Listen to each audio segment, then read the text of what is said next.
What is going on?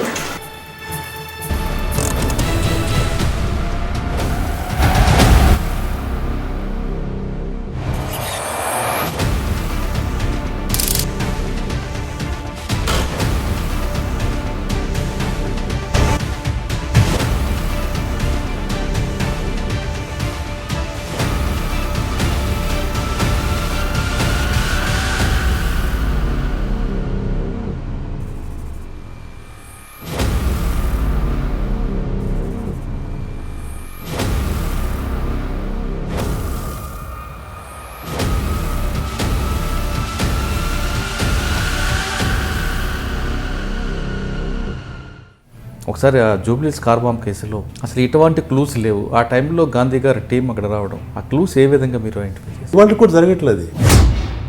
1992లో నేను join అయినప్పటికి immediately అనేది క్వశ్చన్ లేదు, అది అవర్స్ పట్టేదనమాట. కారణం ఏంటంటే అది రిలే అవడం వల్ల కారణం ఏమవుతుందంటే కొంత ఎవిడెన్స్ లాస్ట్ అవుతుంది, డిస్టర్బ్ అయిపోతుంది. ప్లస్ ఎవరైతే క్రైమ్ చేశారో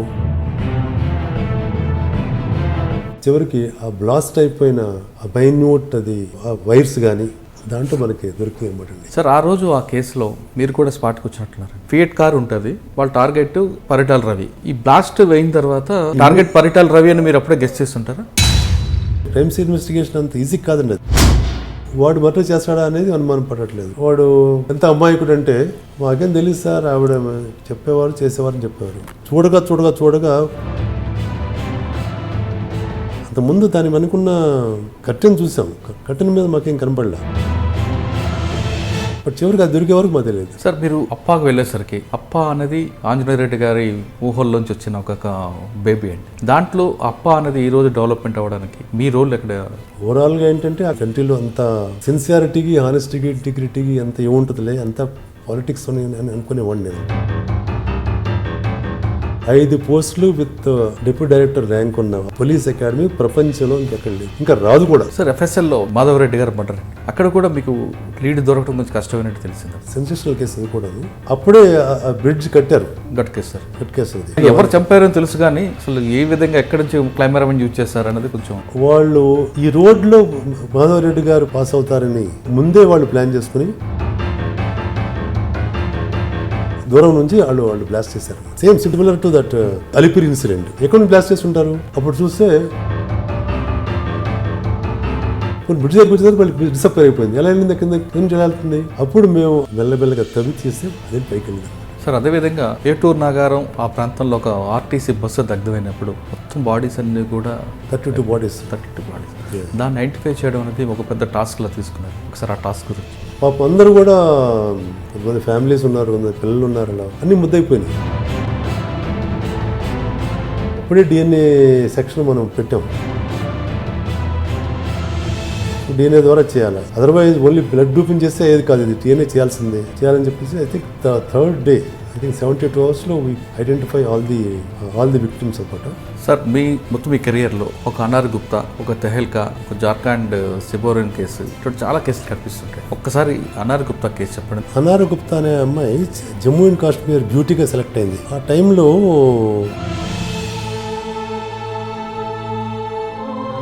I don't want to name అనమాట ఎవరనేది. ఆఫీస్ అందరూ కూడా ఆ అమ్మాయి అందంగా ఉందని చెప్పేసి try to cook near to her అనమాట. Try to have some kind of sexual relationship అని. దీన్దార్ అంజుమాన్ అనే వాళ్ళు ఎక్కువగా మెడలు కోసుకుంటూ వెళ్ళిపోయారు. ఆ కేసులు ఐడెంటిఫై చేయడానికి మీ టీం ఎలా కష్టపడి? రామ్మోహన్ ప్లస్ 4-5 ఎక్స్పర్ట్స్ ఉండేవాళ్ళు. వాళ్ళని మనం అంటే long time for search of the evidence పట్టేదనమాట అవన్నీ కూడా.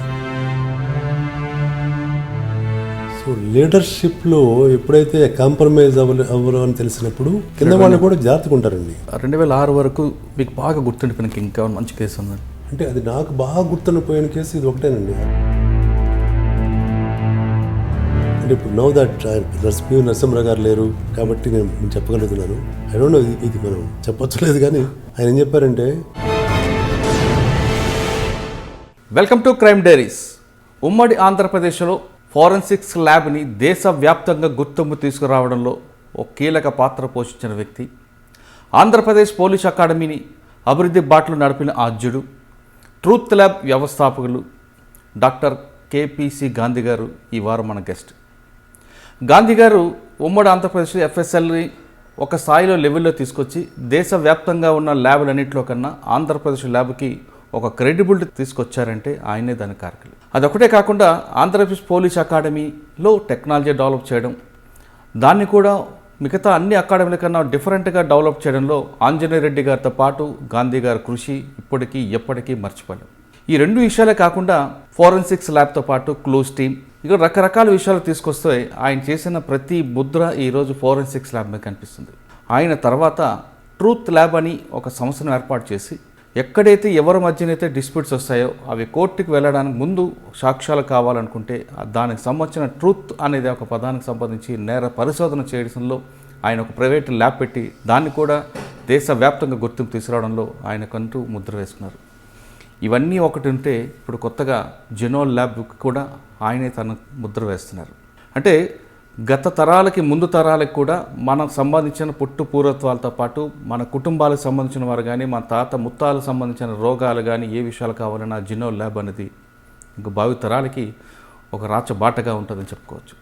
అలాంటి వ్యక్తిని అడిగి అసలు ట్రూత్ ల్యాబ్ పెట్టడానికి కారణం ఏంటి, ఎఫ్ఎస్ఎల్ అన్నది ఈ స్థాయిలో తీసుకురావడానికి ఆయన చేసిన కృషి ఏ విధంగా ఉంది, ఆంధ్రప్రదేశ్ పోలీస్ అకాడమీలో డెవలప్మెంట్లో ఆయన చేసిన పాత్ర ఏంటో ఆయన తెలుస్తుంది. గాంధీ గారు నమస్తే అండి. నమస్కారం అండి. డాక్టర్ కేపీసీ గాంధీ గారు 2004 ఆ ప్రాంతంలో మేము అప్పుడు ఫీల్డ్లోకి వస్తున్న కొత్తల్లో, అంటే అప్పటికి ఒక దశలో ఉండి ఇంకో దశలో వచ్చిన కొత్తల్లో అసలు ట్రూత్ ల్యాబ్ అంటే ఏంటి, లేదా క్లూస్ టీమ్ అంటే ఏంటి, ఎఫ్ఎస్ఎల్ అంటే ఏంటి, ఇవన్నీ మాకు తెలియని విషయాలుగా ఉండేది. అప్పుడు ఏదో ఒక మర్డర్ జరిగింది, దానికి సంబంధించిన క్లూస్ ఎక్కడో కావాలనుకుంటే ఎఫ్ఎస్ఎల్. మాలాంటి వాళ్ళందరూ కూడా తర్వాత మీ దగ్గర సిబ్బందికి మీరు మీరు కనిపించిన గురువులాగా మాకు అన్ని పాఠాలు నేర్పారు. మీరు క్లాసులు తీసుకోలేదు కానీ ఆ విధంగా మమ్మల్ని అందరినీ, అంటే డిఎన్ఏ అంటే ఏంటి, ఫింగర్ ప్రింట్స్ అంటే ఏంటి, ఇవన్నీ కూడా మాకు నేర్పుకొచ్చారు.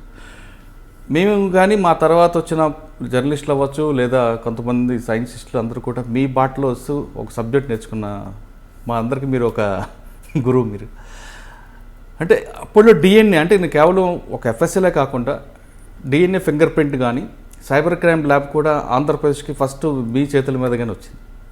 అంటే మీరు ఫారెన్లో చదవడం, దాని మీద ఎక్కువ అవగాహన ఉండడం కూడా ఒక ప్లస్ పాయింట్ అవ్వచ్చు. అయితే మీరు చేసిన కేసుల్లో ఎక్కువగా ఇప్పుడు సెన్సేషన్ అయిన కారు బాంబు కేసు, జూబ్లీస్ కారు బాంబు కేసు అవ్వచ్చు, లేదు వరంగల్లో జరిగిన మావోయిస్టులు బస్ట్ బ్లాస్ట్లు, దీంట్లో ఎక్కడ కూడా సాక్ష్యాలు దొరకని కేసులో కూడా రావచ్చు, లేదా కాశ్మీర్లో అనారి గుప్తా కేసు అవ్వచ్చు, ఇక మీరు ఫోరెన్సిక్స్కి సంబంధించిన ఆడియో వీడియో ల్యాబ్ పెట్టడంలో కావచ్చు, ఇంకొకటి రెండు లేదా అన్నిటికీ ఇంపార్టెంట్ మాధవరెడ్డి గారి ఆ బ్లాస్ట్లో కూడా ఎటువంటి ఆధారం లేకపోతే దాన్ని కూడా బ్రేక్ చేయడం, ఒక ట్రైన్ బర్న్ అవుతే దాంట్లో కూడా ఎలాంటి ఎవిడెన్స్ లేకపోతే మీరు స్వయంగా వెళ్ళి దాన్ని చెక్ చేసి దీన్ని ఓపెన్ చేయడం, కొన్ని సూసైడ్ కేసులను కూడా మర్డర్ కేసుల్లో అయ్యాయి అని చెప్పడం, ఇవన్నిటికి కూడా కారకులు మీరు. అంటే ఆ కేసు మిస్టరీని బ్రేక్ చేయడానికి మీరు మీ టీం చేసిన కృషి అంతా ఇంత కాదండి. ఒక్కసారి కేపీసీ గాంధీ గారు ఎఫ్ఎస్ఎల్ గురించిలో మంచి కేసుల గురించి చెప్పే ముందు గాంధీ గారి కుటుంబ నేపథ్యం, గాంధీ గారు ఈ భాగంలో ఈ రూట్లో రావడానికి ప్రధాన కారణం చెప్పండి. నేను పుట్టింది ఒక మధ్యతరగతి సాంప్రదాయబద్ధమైన కట్టుబాట్లు, పద్ధతులు, especially Gandhian thought and philosophy, ఇవన్నీ ఆకలింపు చేసుకుని అలా నడిచే కుటుంబంలో పుట్టాను. మా ముత్తాత గారు మహాత్మా గాంధీ గారు ఆ మార్గం నుంచి వెళ్తుంటే అప్పట్లో బందరు బెజవాడ రోడ్ అనేవాళ్ళు. ఇప్పుడు దాన్ని మసిలీపట్నం విజయవాడ రోడ్ అంటారు దాన్ని. I'm talking of 1927. మేము మా మదర్ పుట్టిన టైంలో అనమాట సుమారుగా అది. ఆ టైంలో ఆయన కొంచెం ఊర్లో పెద్ద ఆకునూరు అనే విలేజ్ అనమాట. ఆ ఊర్లో ఆయన బ్యాక్గ్రౌండ్ అంటే రిచ్ బ్యాక్గ్రౌండ్ కాకపోయినా అప్పర్ మిడిల్ క్లాస్ బ్యాక్గ్రౌండ్ అనమాట. ఆయన అప్పట్లోనే ఒక ముందు చూపు చూసి ఆ మార్గంలో వెళ్ళే వాళ్ళకి అప్పట్లో నడకే కదా మెయిన్ నడక, లేకపోతే బండ్లు అవి ఉండేవి. అప్పట్లో బొగ్గు బస్సు ఉండేదని చెప్పేది మా మదర్కి, మా మదర్ వాళ్ళు. ఆ టైంలో చాలామంది మధ్యలో ఆగిపోతే, ఏదో చోట ఆగిపోతే వాళ్ళకి నైట్ పడుకోవడానికి మధ్యలో వాళ్ళు కనీసం వాటర్ ఇవ్వడానికి ఏమైనా అప్పట్లో సామాన్లు కూడా తీసుకుని వెళ్ళేవాళ్ళంట. వంట సామాన్లు ఆగిపోతే మధ్యలో వండుకోవడానికి తీసుకెళ్ళాలి, ఈవెన్ పెట్టుకోవడానికి లేకపోతే ఆయన అప్పట్లోనే ఒక సత్రం అంటారు అప్పట్లో, దాన్ని పౌల్ట్రీ అంటారు, మజిలీ అంటారు, షెల్టర్ అంటారు. కట్టించారు. షెల్టర్ అయింది, ఒకప్పుడు సత్రాలు అనేవారు. సత్రం అంటారు. అవును. 1927లో ఆయన కట్టిస్తే మహాత్మా గాంధీ గారు అట్లా విజిట్ చేస్తూ ఇది కొత్తగా కట్టిన సత్రం ఇక్కడ ఆగొచ్చు అని చెప్పేసి ఆయన ఆపితే ఆయన కూర్చుని ఆ టైంలో ఆగి కూర్చున్నప్పుడు వీళ్ళతో మాట్లాడుతుంటే ఇలా మీరు ఇక్కడ ఇలా కట్టారు, ఇది 10 మందికి ఉపయోగపడే విషయం చేయడం బాగుంటుంది. యాక్చువల్గా కొంచెం డబ్బు ఉన్నవాళ్ళు తనకి అవసరమైంది ఉంచుకొని మిగిలింది ఉంటే ట్రస్ట్ కింద చేసి ఒక వ్యవస్థ ఏర్పాటు చేసి ఆ ట్రస్ట్కి మేనేజ్మెంట్ చేస్తూ అది 10 మందికి ఉపయోగాలు చేయాలని చెప్పారట. అప్పట్లో ఆయనకు మరి దాంతో ఇన్ఫ్లుయెన్స్ అయ్యి ఆల్రెడీ అప్పటికే ఆయన ఒక చెరువు కట్టించారు, పరశురామదాస్ చెరువు అంటారనమాట. 4 ఎకర్స్ ల్యాండ్లో క్యాటిల్కి గ్రేజింగ్ కానీ, క్యాటిల్ వాషింగ్ కానీ, కొంతమంది పూర్ పీపుల్ వాటర్ ఉతుక్కోవడానికి కానీ వాటికి కానీ లేకపోతే కట్టించారు అనమాట. అది ఆయనకున్న ల్యాండ్లోనే. అలాగే ఒక వెల్ తవ్వించారు, పెద్ద వెల్, దారిని పోయేవాళ్ళందరికీ అనమాట. ఇవన్నీ ఆల్రెడీ మొదలుపెట్టారు కొన్ని. ఈయన ఎప్పుడైతే చెప్పారో ట్రస్ట్ క్రియేట్ చేయాలని, ఇమ్మీడియట్గా 1927లో శ్రీ సీతారామాంజనేయ చారిటబుల్ ట్రస్ట్ అని క్రియేట్ చేసి రిజిస్టర్ చేసి స్టాంప్ డ్యూటీ రాసి లోపల చూపిస్తాను మీకు. అది చేసి తనకున్న ప్రాపర్టీని 3 భాగాలు చేసి ఒక భాగం ట్రస్ట్కి ఇచ్చి మిగిలిన 2 భాగాలు రెండు ఇద్దరు పిల్లలకి ఇచ్చారు. నాకు చెప్తుంటారు మా వాళ్ళు, మా అమ్మమ్మ ఆయనకి ఆల్మోస్ట్ అప్పటికే 85 కదా, వెళ్ళి ఏంటి ఈ భూమి ట్రస్ట్కి ఇచ్చేసావు, మరి పిల్లల సంగతి ఏంటంటే I will take care of అని చెప్పేసి అన్నారట. అని వాళ్ళిద్దరికి ఇచ్చేసారట. అది 1948లో మహాత్మా గాంధీ గారు చనిపోయిన టైంలో నేను పుట్టడం. ఇంకా వాళ్ళు వేరే ఆలోచించలేదు, నా పేరు గాంధీ పెట్టేశారు. I was the first grand children of that family అనమాట, child of the family. So అక్కడ పెట్టడం మొదలుపెట్టింది. ఆ తర్వాత మా ఫాదర్ మదర్ అప్పట్లోనే టెన్త్ క్లాస్ అనేవాళ్ళు, ఎస్ఎల్సీ అనేవాళ్ళు, ఎస్ఎల్సీ పాస్ అయిన వాళ్ళు అనమాట అండి. సో వాళ్ళు అలా స్కూల్కి కూడా పంపకుండా నన్ను 5th క్లాస్ వరకు నేను స్కూల్కి వెళ్ళాల. వాళ్ళ ఇంట్లో చెప్పేసేసి 6th క్లాస్ జాయిన్ చేశారు. విత్ రిజల్ట్ 13th ఇయర్ కల్లా నేను ఎస్ఎల్సీ పాస్ అయిపోయాను. 61కి నేను ఎస్ఎల్సీ పాస్ అయిపోయాను అనమాట. ఆ తర్వాత ప్రీ యూనివర్సిటీ కోర్సు, తర్వాత బీఎస్సీ విజయవాడ వెళ్ళిపోయాను. ఇంకా బాగా నాకు గుర్తు, విజయవాడ వెళ్తుంటే నీ పేరు గాంధీ, నువ్వు గాంధీ గారు చనిపోయినప్పుడు పుట్టావు, ఏదో కారణం ఉంటుంది. గాంధీ గారు మన ఫ్యామిలీ అందరికీ చాలా కావాల్సిన వాళ్ళు. మన తాతగారు అంటే కోగంటి చంద్రయ్య గారు, ఆయన కూడా గాంధీ గారి వెనక దక్షిణ భారత హిందీ ప్రచార సభ గురించి ఇక్కడ నుంచి చెన్నై వెళ్ళడం, వాళ్ళు వెళ్ళి మద్రాసు వెళ్ళడం చేశారు. అది ఆ తర్వాత ఆయనతో పాటు తిరగబట్టి ఆయనకి ఇక్కడ బోర్డ్ హై స్కూల్ పెట్టగానే మన ఊరిలో హిందీ టీచర్గా వాళ్ళే ఇచ్చారు, గవర్నమెంట్ ఇచ్చారు పోస్ట్. అది అలా ఆయన ఇన్ఫ్లుయెన్స్ మన మీద చాలా ఉందని చెప్పి నువ్వు కూడా బయటకు వెళ్తున్నావు విలేజ్ దాటి at the age of 13th ఇయర్కి, ఇంకా యంగ్ పర్సన్ కాబట్టి you have to be careful in maintain your character is the essential part of life అని చెప్పేసి నా మైండ్లో అదొక ఇంప్రెషన్ క్రియేట్ చేశారు. అది అప్పటి వరకు నేను మహాత్మా గాంధీ గారి మై ఎక్స్పెరిమెంట్స్ విత్ ట్రూత్ తెలియదు. ఆ తర్వాత చదివాను. ఇదే రకంగా అప్పట్లో గాంధీ గారి మదర్ కూడా when she was leaving to UK జాగ్రత్తగా ఉండమని చెప్పడం, అవన్నీ కూడా ఆ తర్వాత నాకు గుర్తుకొచ్చినమాట. బహుశా వాళ్ళందరికీ తెలిసి ఉండొచ్చు, ఈ ఇన్ఫ్లుయెన్స్ అంతా ఉండి ఉండొచ్చు మా పేరెంట్స్ వాళ్ళకి. సో ఆ బ్యాక్గ్రౌండ్తో నేను బీఎస్సీ లైలా కాలేజ్ చేసి, లైలా కాలేజీలో ఇన్ఫ్లుయెన్స్ అయ్యి ఈ మ్యాథమెటిక్స్, ఫిజిక్స్, కెమిస్ట్రీ సబ్జెక్ట్స్లో ఫిజిక్స్లో ఇన్ఫ్లుయెన్స్ అయ్యి నేను ఎలా అయినా సరే ఎలక్ట్రానిక్స్ అండ్ రేడియో ఫిజిక్స్ చేయాలి అని అప్పట్లో నేను పట్టుబడితే నాకు బీఈ సీట్ వచ్చినా కానీ 3 years PE డిగ్రీకి ఉన్నాయి అనమాట. అప్పట్లో వచ్చినా కానీ నన్ను అక్కడే ఎంఎస్సీ గురించి ఆల్ ది వే ఎలక్ట్రానిక్స్ ఇక్కడ లేకపోతే మధ్యప్రదేశ్ పంపించారు, సాగర్ యూనివర్సిటీలో అక్కడికి అనమాట అండి. అక్కడ చేసి వచ్చాను. వచ్చిన తర్వాత రిటర్న్ అయ్యి రాగానే ఫిజిక్స్కి సంబంధించిన ఈసీఎల్ లాంటి చోట్ల, హెచ్ఏఎల్ లాంటి చోట్ల చాలా రకాలుగా నాకు అవకాశాలు వచ్చినా సరే పిఎస్ రామ్మోహన్ రావు గారు అప్పట్లో ఇంటెలిజెన్స్ ఆఫీసర్ అంటే ఆయన మాకు దూరపు బంధువు కూడా అవుతారనమాట. అయితే ఆయనతో చెప్పి ఏం చేస్తే బాగుంటుందంటే, అప్పట్లో నేను ఆల్ ఇండియా సర్వీసెస్ రాయడానికి కూడా నేను ఎక్కువ ప్రయత్నం చేయలేదు, అంటే పేరెంట్స్ చెప్పలేదు, దాని గురించి చెప్పలేదు. ఇక్కడికి వచ్చిన తర్వాత ఆయన చూసిన తర్వాత రాయాలనిపించి రాయడం మొదలుపెట్టాను అనమాట. సో మొదలుపెట్టి ఈ లోపల ఆయన ఇంటెలిజెన్స్ బ్యూరోలోనూ పోస్టులో అవకాశాలు ఉన్నాయని చెప్తే సెంట్రల్ ఫోరెన్సిక్ ల్యాబొరేటరీ అప్పుడే పెట్టారు. అప్పుడు ఇంటెలిజెన్స్ బ్యూరో కింద ఉండేది. ఫోరెన్సిక్ ల్యాబొరేటరీ అదర్ వింగ్స్ ఎప్పుడే ఉండేవి కాదు, ఇంటెలిజెన్స్ బ్యూరో కిందే ఉండేది అనమాట. అటు బిఎన్ మలిక్ అని అప్పుడు IB one of the well known intelligence bureau officer అనమాట. ఆయన ఫస్ట్ ప్రైమ్ మినిస్టర్కి ఆయనే, సెకండ్ ప్రైమ్ మినిస్టర్ కూడా ఆయనే ఉండేవారు అనమాట. ఆయన విజన్తో పెట్టారనమాట. ఇది బాగుంటుందని చెప్తే అక్కడ జాయిన్ అయ్యాను. ఒక 2-3 years పనిచేయగానే నాకు అల్టిమేట్లీ నేను కావాల్సింది ట్రూత్ ఫైండింగ్ అవుట్ కదా, ఇక్కడ కంటిన్యూ చేసిన బాగానే ఉంటుంది అనుకుంటూ ఒక పక్కన ఆల్ ఇండియా సర్వీస్ ఎగ్జామ్స్ రాస్తూనే ఈ లోపల నా భార్య అంటే మ్యారేజ్కి మా భార్య కూడా ఐడిపిఎల్ అనే చోట జాబ్ చేయడం, మాస్టర్స్ డిగ్రీ చేసి ఆవిడ IDPL labour welfare officer join అయిందనమాట. సో ఆ తర్వాత ఇక నాకు ఆల్ ఇండియా సర్వీస్ రాసి మళ్ళీ అన్ని చోట్ల ట్రాన్స్ఫర్ అయ్యి వెళ్ళడం, ఎక్కడో పోస్టింగ్ అందని చెప్పేసి నేను ప్రయత్నం చేయలేదు. ఆ సంవత్సరం మానేశాను అనమాట.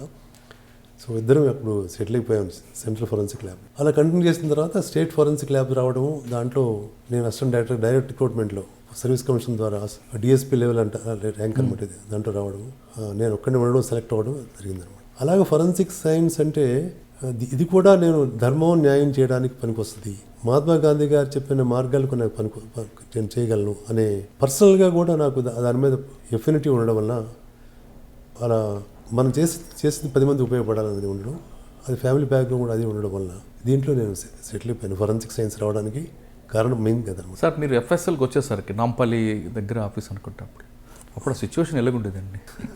ఎందుకంటే మీకు ఆ క్వశ్చన్ అడగాల్సి వచ్చింది. మీరు రాకముందు ఎఫ్ఎస్ఎల్, మీరు వచ్చింది ఎఫ్ఎస్ఎల్, రెండు చూశాను. అది చెప్పాలంటే నాకు అన్నీ గుర్తుకొస్తున్నాయి. స్టేట్ గవర్నమెంట్ ఫోరెన్సిక్ ల్యాబొరేటరీ అయితే 1974 15/11/1974 1478 జీవో ద్వారా క్రియేట్ చేశారు. కానీ కెమికల్ ఎగ్జామినర్ ల్యాబ్ నారాయణగూడలో ఉండేది. సిఐడి సైంటిఫిక్ సెక్షన్ సిఐడి డిపార్ట్మెంట్లో ఉండేది. బిల్డింగ్ కట్టడానికి గవర్నమెంట్ ఆఫ్ ఇండియా డబ్బులు ఇచ్చి కొంత డబ్బులు ఇస్తే ఫౌండేషన్ స్టోన్ వేశారు, వెంకటరావు గారు ఫౌండేషన్ స్టోన్ వేశారు. అది ఆ తర్వాత బిల్డింగ్ రెడీ అయిపోయింది. ఎవరికి ఇంట్రెస్ట్ లేదు అసలు మళ్ళీ ఆ బిల్డింగ్ టేక్ ఓవర్ చేయడానికి. నేను జూనియర్ మోస్ట్ అసిస్టెంట్ డైరెక్టర్, నేను అక్కడ నా పైన జాయింట్ డైరెక్టర్స్ ఉన్నారు, అసిస్టెంట్ డైరెక్టర్స్ ఉన్నారు.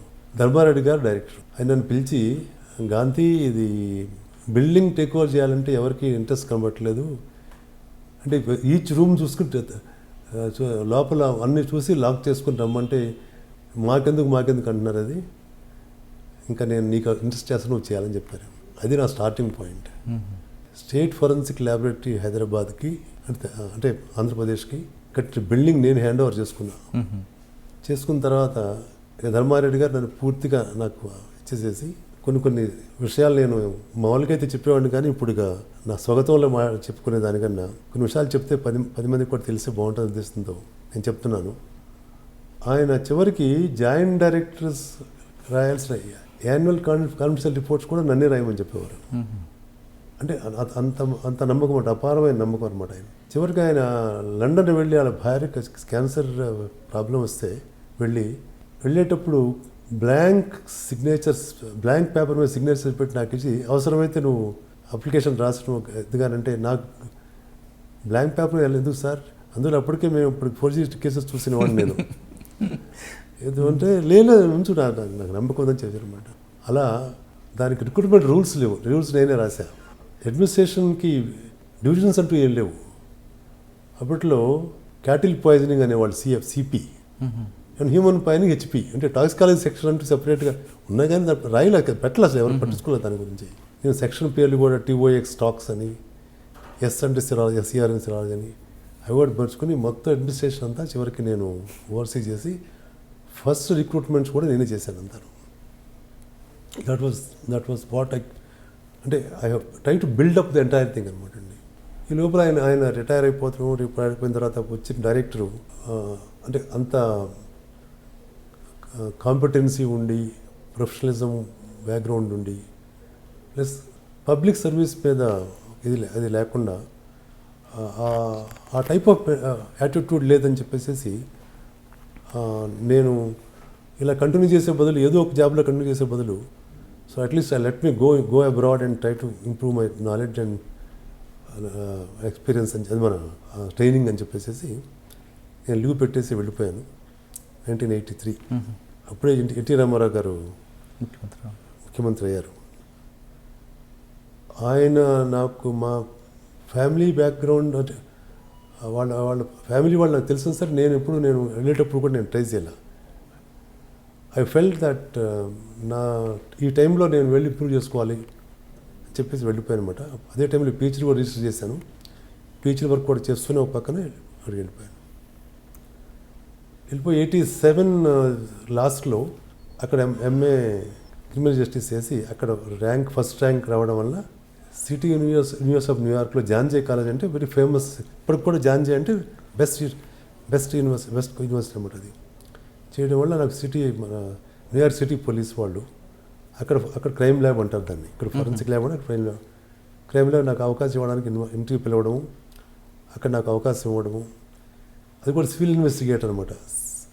అప్పట్లో ఎథనిక్ ప్రాబ్లమ్స్ ఎక్కువ ఉండేవి. అంటే చాలామంది చైనీస్, కొరియన్స్ వచ్చేసేసి ఈ షాప్స్ పెట్టడం ఇటువంటి వల్ల క్లాషెస్ ఎక్కువ ఉండేవి లోకల్ అమెరికన్స్. ఆ టైంలో ఏషియన్స్ కొంతమంది ఆఫీసర్స్ కావాలని చెప్పేసి నన్ను సెలెక్ట్ చేసుకుని మీరు జాయిన్ అయిపోమని చెప్పారు. నేను ఇండియా వచ్చేసాను క్రిస్మస్ టైంలో 87 ఇండియా వచ్చేసేసి 88 మిడ్ 88 కల్లా జాయిన్ అయిపోవాలన్నమాట. నేను ఆ టైంలో పోలీస్ అకాడమీ పెట్టారు. ఆంజనేయ రెడ్డి గారు ఎవరిని చూస్తే అప్పటికి నేను అంటే ఆయన తెలుసు, గాంధీ అయితే బాగుంటుంది అనుకున్నారు. పిఎస్ రామ్మోహన్ రావు గారు అప్పుడు డీజీ అయ్యారు. అయితే గాంధీ అయితే బాగుంటుంది చెప్తే నేను అప్పుడు వచ్చానని తెలిసి నన్ను పిలిపించారు. పిలిపించి కరెక్టే కానీ బట్ మా పిల్లలు సెటిల్ అయిపోవడానికి అక్కడ బాగుంటుందండి, నాకు కూడా మంచి జాబ్ వచ్చింది అని చెప్తే, అలా కాదు మన రాష్ట్రానికి చేయాలి కదా, అవసరం కదా, నువ్వే కరెక్ట్గా ఫిట్, అందులో బ్యాక్గ్రౌండ్ టెక్నాలజీ నేర్చుకొచ్చావు అప్పుడు కంప్యూటర్స్ అప్పట్లో నేర్చుకున్నాను మీరు అప్పుడే. అంటే నాకు చేయాలని ఉంది కానీ బట్ నాకు ఇక్కడ నా టైం ఫుల్గా యూటిలైజ్ చేయకపోతే నాకు చేయాలనిపించలేదు. నాకు ఇక్కడ లాస్ట్ టైం జరిగింది అది. అంటే అప్పుడు ఆయన అప్పుడు నన్ను సీఎం గారి దగ్గర తీసుకెళ్ళారు. తీసుకువెళ్ళి అంటే నేను ఆయనతో చెప్తే బాగుంటుందని చెప్పేసి తీసుకెళ్ళారు అనమాట. అది ఆయన వెళ్ళి అడగగానే ఎక్కడ నువ్వు అని అంటే పలానా అని చెప్పాను. మాకు అక్కడే కదా, మా ఊరి దగ్గరే కదా, నెమ్మకూరు దగ్గర. అయితే మరి మా కోగండి చంద్రయ్య గారు మా తెలుసుకుంటే అవును తెలుసండి, మా ఫ్యామిలీ తెలుసండి, మీ ఫాదర్ వాళ్ళు కూడా తెలుసని చెప్పాను. మరి ఎందుకు వెళ్ళిపోయావు నేను వచ్చిన తర్వాత అన్నారు. పరిస్థితులు బాగాలేక నేను వచ్చిన తర్వాత కూడా పరిస్థితులు అలాగే ఉన్నాయా మీకు అని అన్నారు. అది ఉందండి, అది మా దగ్గర అనిపించింది అలాగే వెళ్ళాను. మరి మన రాష్ట్రానికి కావాలి కదా, మన దేశానికి కావాలి కదా అంటే ఇంకా మాట అనగా నాకు ఇంకేమీ లేకుండా ఉండిపోతాను సార్ అన్నాను.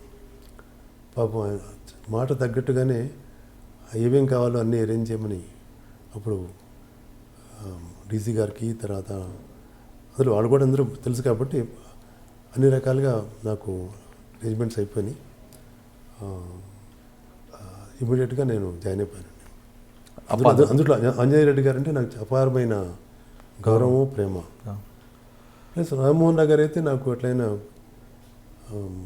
గురుతుల్యులు. ఆయన చూసే నేను అసలు పోలీస్ డిపార్ట్మెంట్ రావాలని అనుకుని కూడాను. దాంతోపాటు నాకు న్యాయం, ధర్మం చేయడానికి నాకు ఇష్టం కాబట్టి అన్ని జరిగింది కాబట్టి ఒకవైపు గురువు, ఒకవైపు గౌరవం గల వ్యక్తి, ఇద్దరితో పనిచేయడం అనేది ఇంకా ఇంకా ఆలోచించుకోలేదు అది.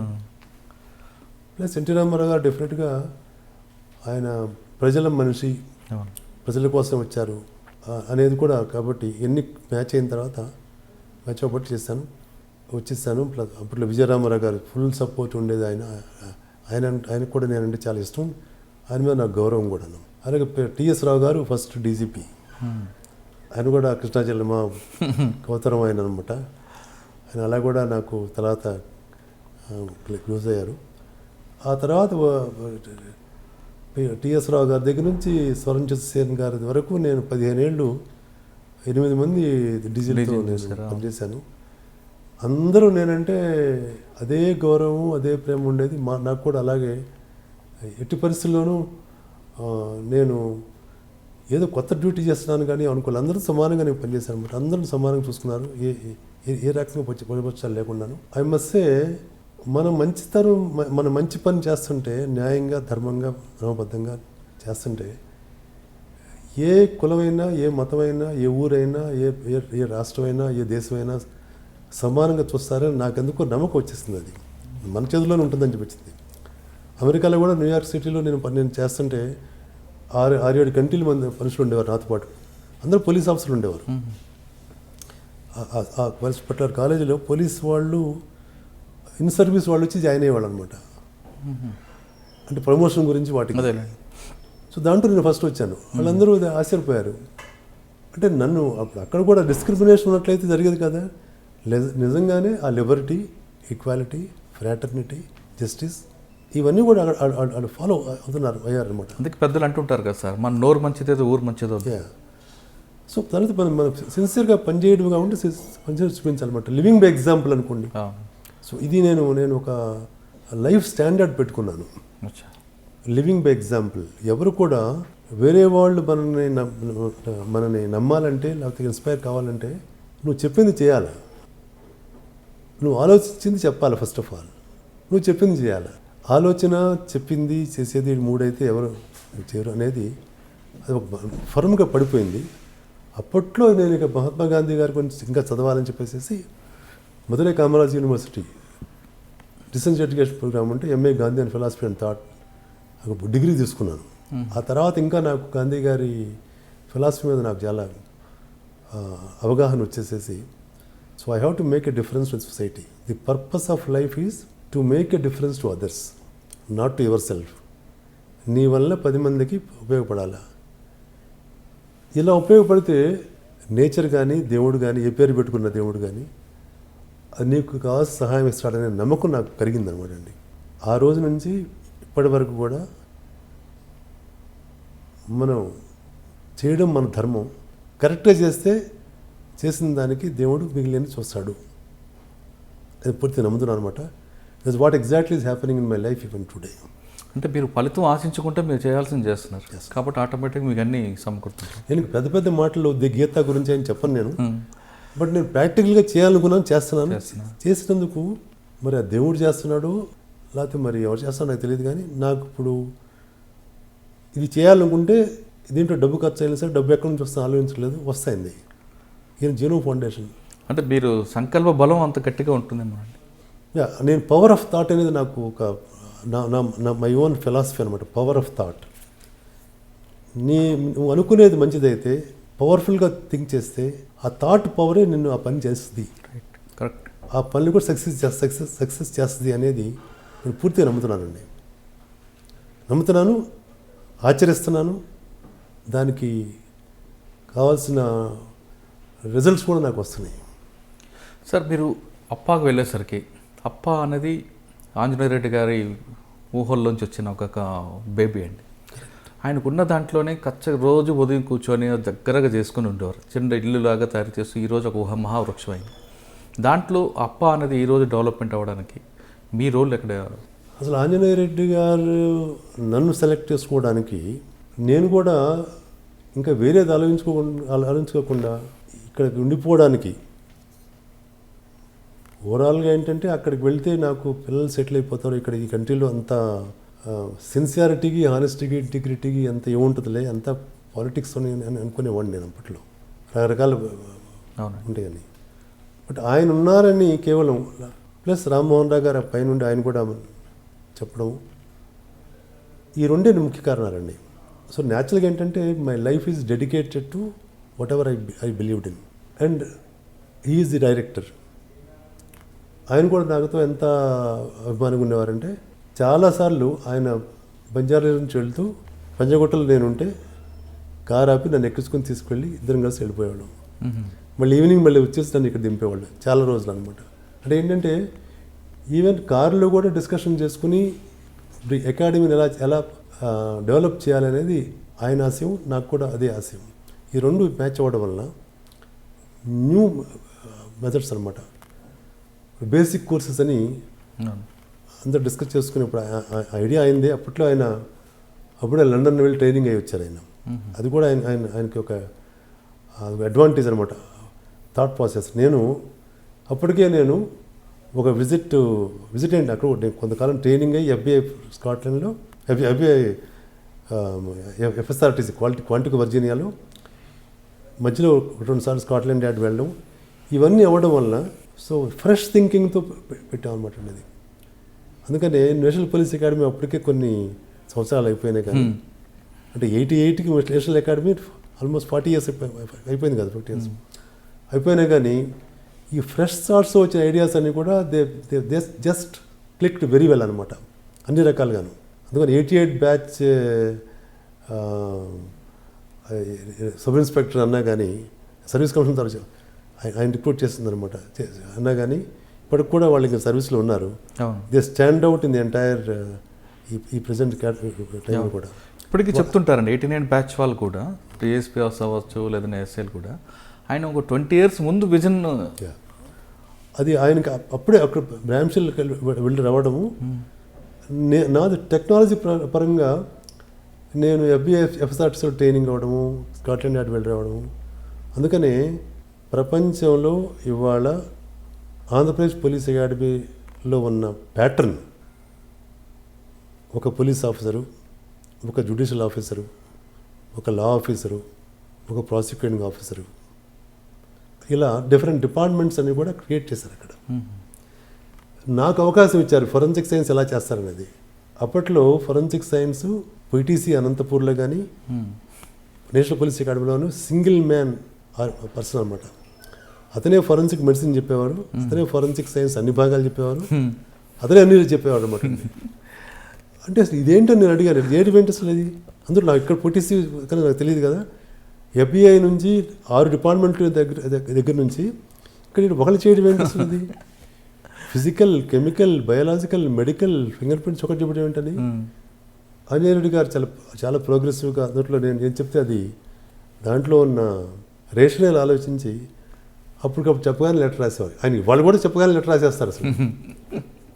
మేము మార్నింగ్ వాక్లో కలిసి ఉండమాట. ఇంకా అదే spirit of doing something to the society, something nation, అది మా ఇద్దరికి ఇదే మ్యాచ్ అవ్వడం వలన నేను 6 డిపార్ట్మెంట్ కావాలంటే ఒక ఫిజిక్స్, ఒక కెమిస్ట్రీ, ఒక బయాలజీ, ఒక మెడిసిన్, ఒక ఫింగర్ ప్రింట్, వీళ్ళందరినీ 5 పోస్టులు క్రియేట్ చేశారు. 5 పోస్టులు విత్ డిప్యూటీ డైరెక్టర్ ర్యాంక్ ఉన్న పోలీస్ అకాడమీ ప్రపంచంలో ఇంకెక్కడ లేదు, ఇంకా రాదు కూడా. ఎందుకంటే ఆయన పోలీస్ అకాడమీ క్రియేట్ చేసినప్పుడు ఇండిపెండెంట్ హెల్త్ డిపార్ట్మెంట్గా ఆయన ఆర్డర్ తీసుకున్నారు. అది ఓకే, అది ప్రపంచంలో ఎక్కడ రాదు అది. అండ్ అంటే ఎంత విజన్ అంటే antiques and ancient relics arts అటుకో సెపరేట్ బడ్జెట్ పెట్టించారు. అది నేను మళ్ళీ రిపీట్ చేసి సేమ్ థింగ్ నేను ఫోరెన్సిక్ ల్యాబ్లో కూడా నేను అయినప్పుడు అది పెట్టించుకుని ఆ ఫోరెన్సిక్ ల్యాబ్లో ఎంట్రన్స్ కనపడుతుంది హార్మోనీ స్టాట్యూ. అది ఆ స్టాట్యూ ఫస్ట్ పర్చేస్ చేసి పెట్టింది అది అనమాట. దానికి పెద్ద కాంట్రవర్సీ అయింది ఆ స్టాట్యూ ఎందుకు పెట్టారని. చివరికి విజయరామారావు గారు సిఐడి చీఫ్గా వచ్చి విజిట్ చేసి ఏంటి దీని గురించి ఏంటి ఇది అందరూ ఇలా ఏదో పెట్టామంటున్నారు, చాలా బాగుంది కదా అన్నారు. అదే సార్ మరి దానికి అర్థం కావాలి, హార్మోనియస్ స్టాచ్యూ అంటే దాని హార్మోనియస్ నేచర్ అది పెట్టామని చెప్తే ఏదో నమ్మ వచ్చి మనం నువ్వు కొనేసుకుని ఇంట్లో పెట్టేసుకుంది కానీ లేకపోతే పడదాం అనుకున్నాను అంటే అంత అలా ఉండేది అనమాట వాళ్ళ సపోర్ట్ అది. సో పోలీస్ అకాడమీ అలా చేసి again we came the best. అప్పటి నుంచి ఒక 20 నేను రిటైర్ అయిపోయే వరకు కూడా 2007-2008 వరకు కూడా ఆల్ ఇండియా పోలీస్ డ్యూటీ మీట్లో every year AP state police was number 1.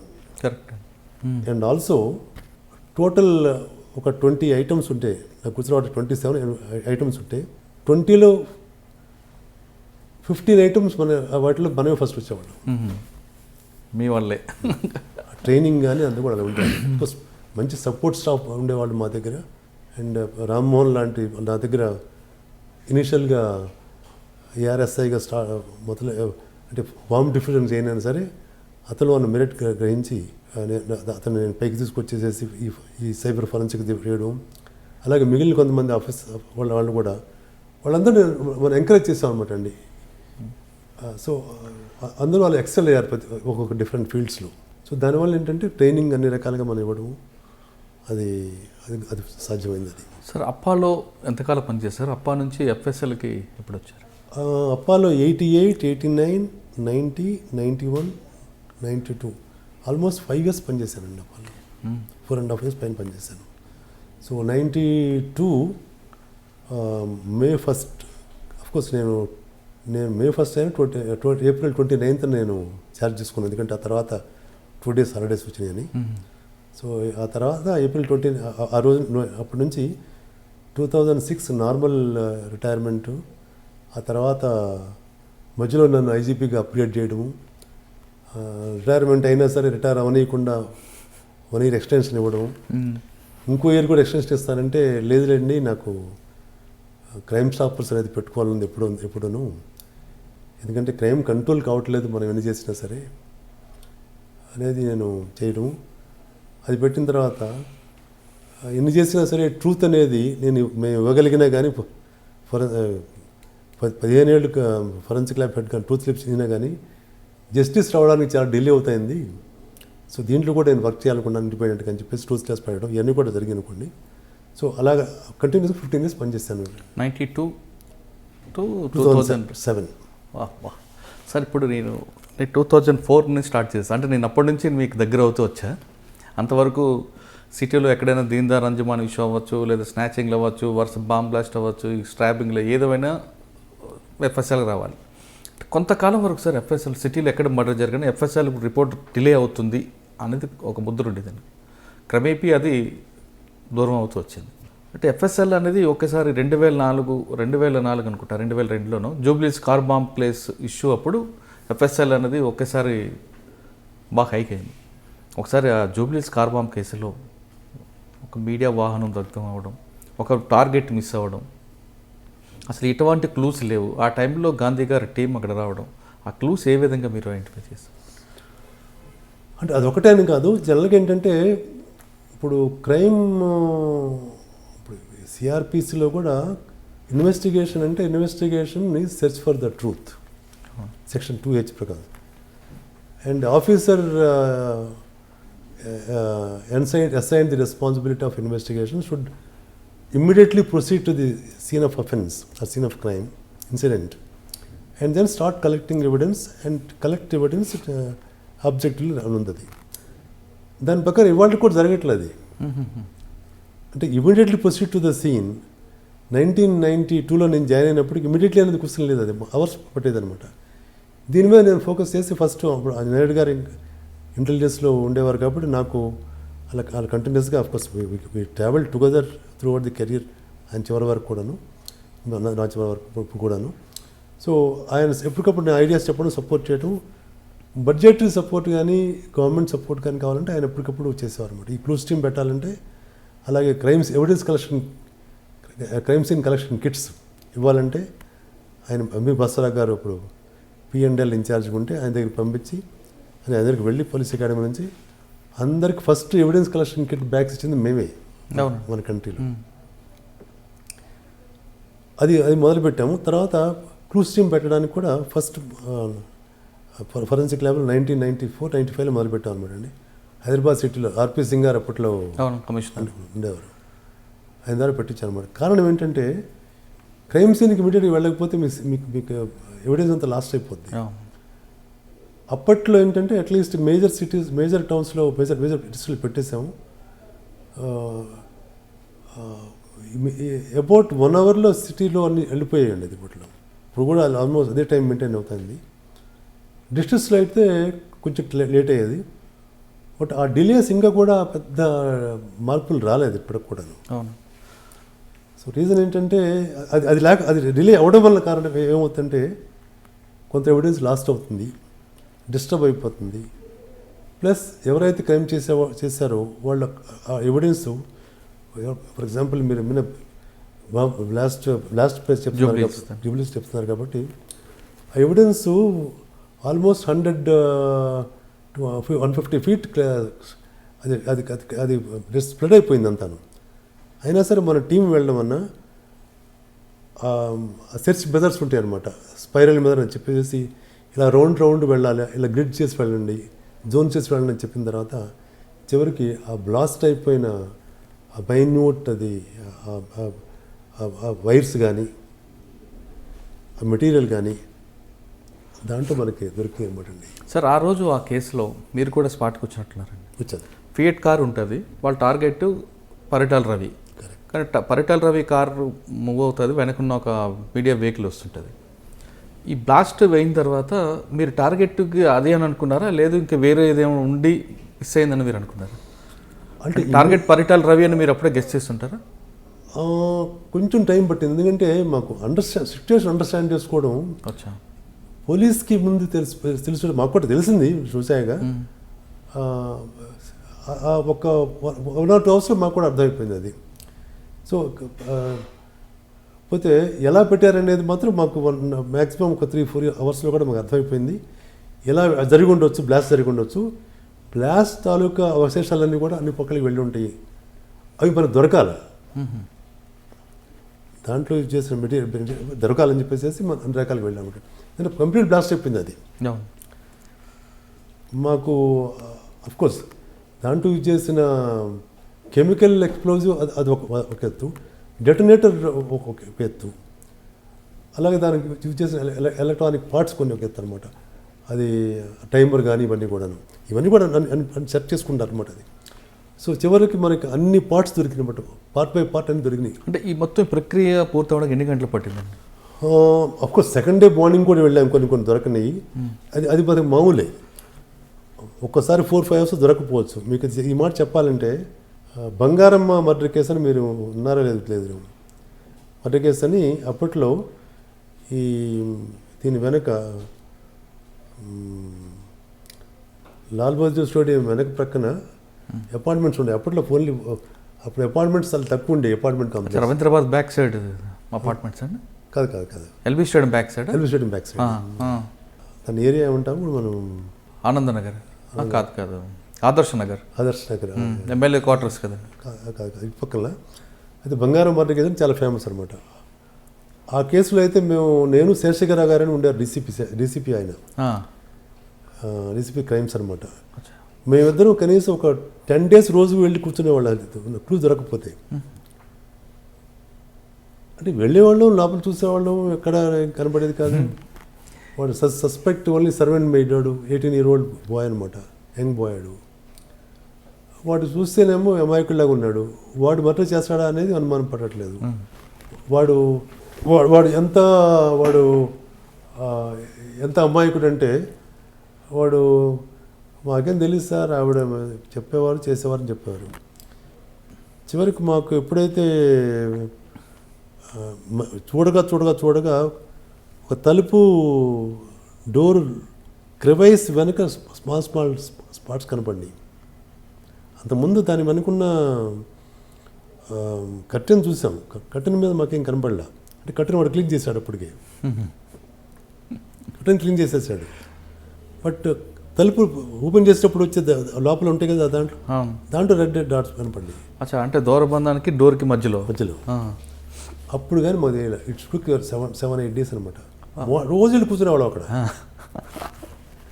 అంటే ఇది మీరు క్రైమ్స్ ఇన్వెస్టిగేషన్ అంత ఈజీ కాదండి అది.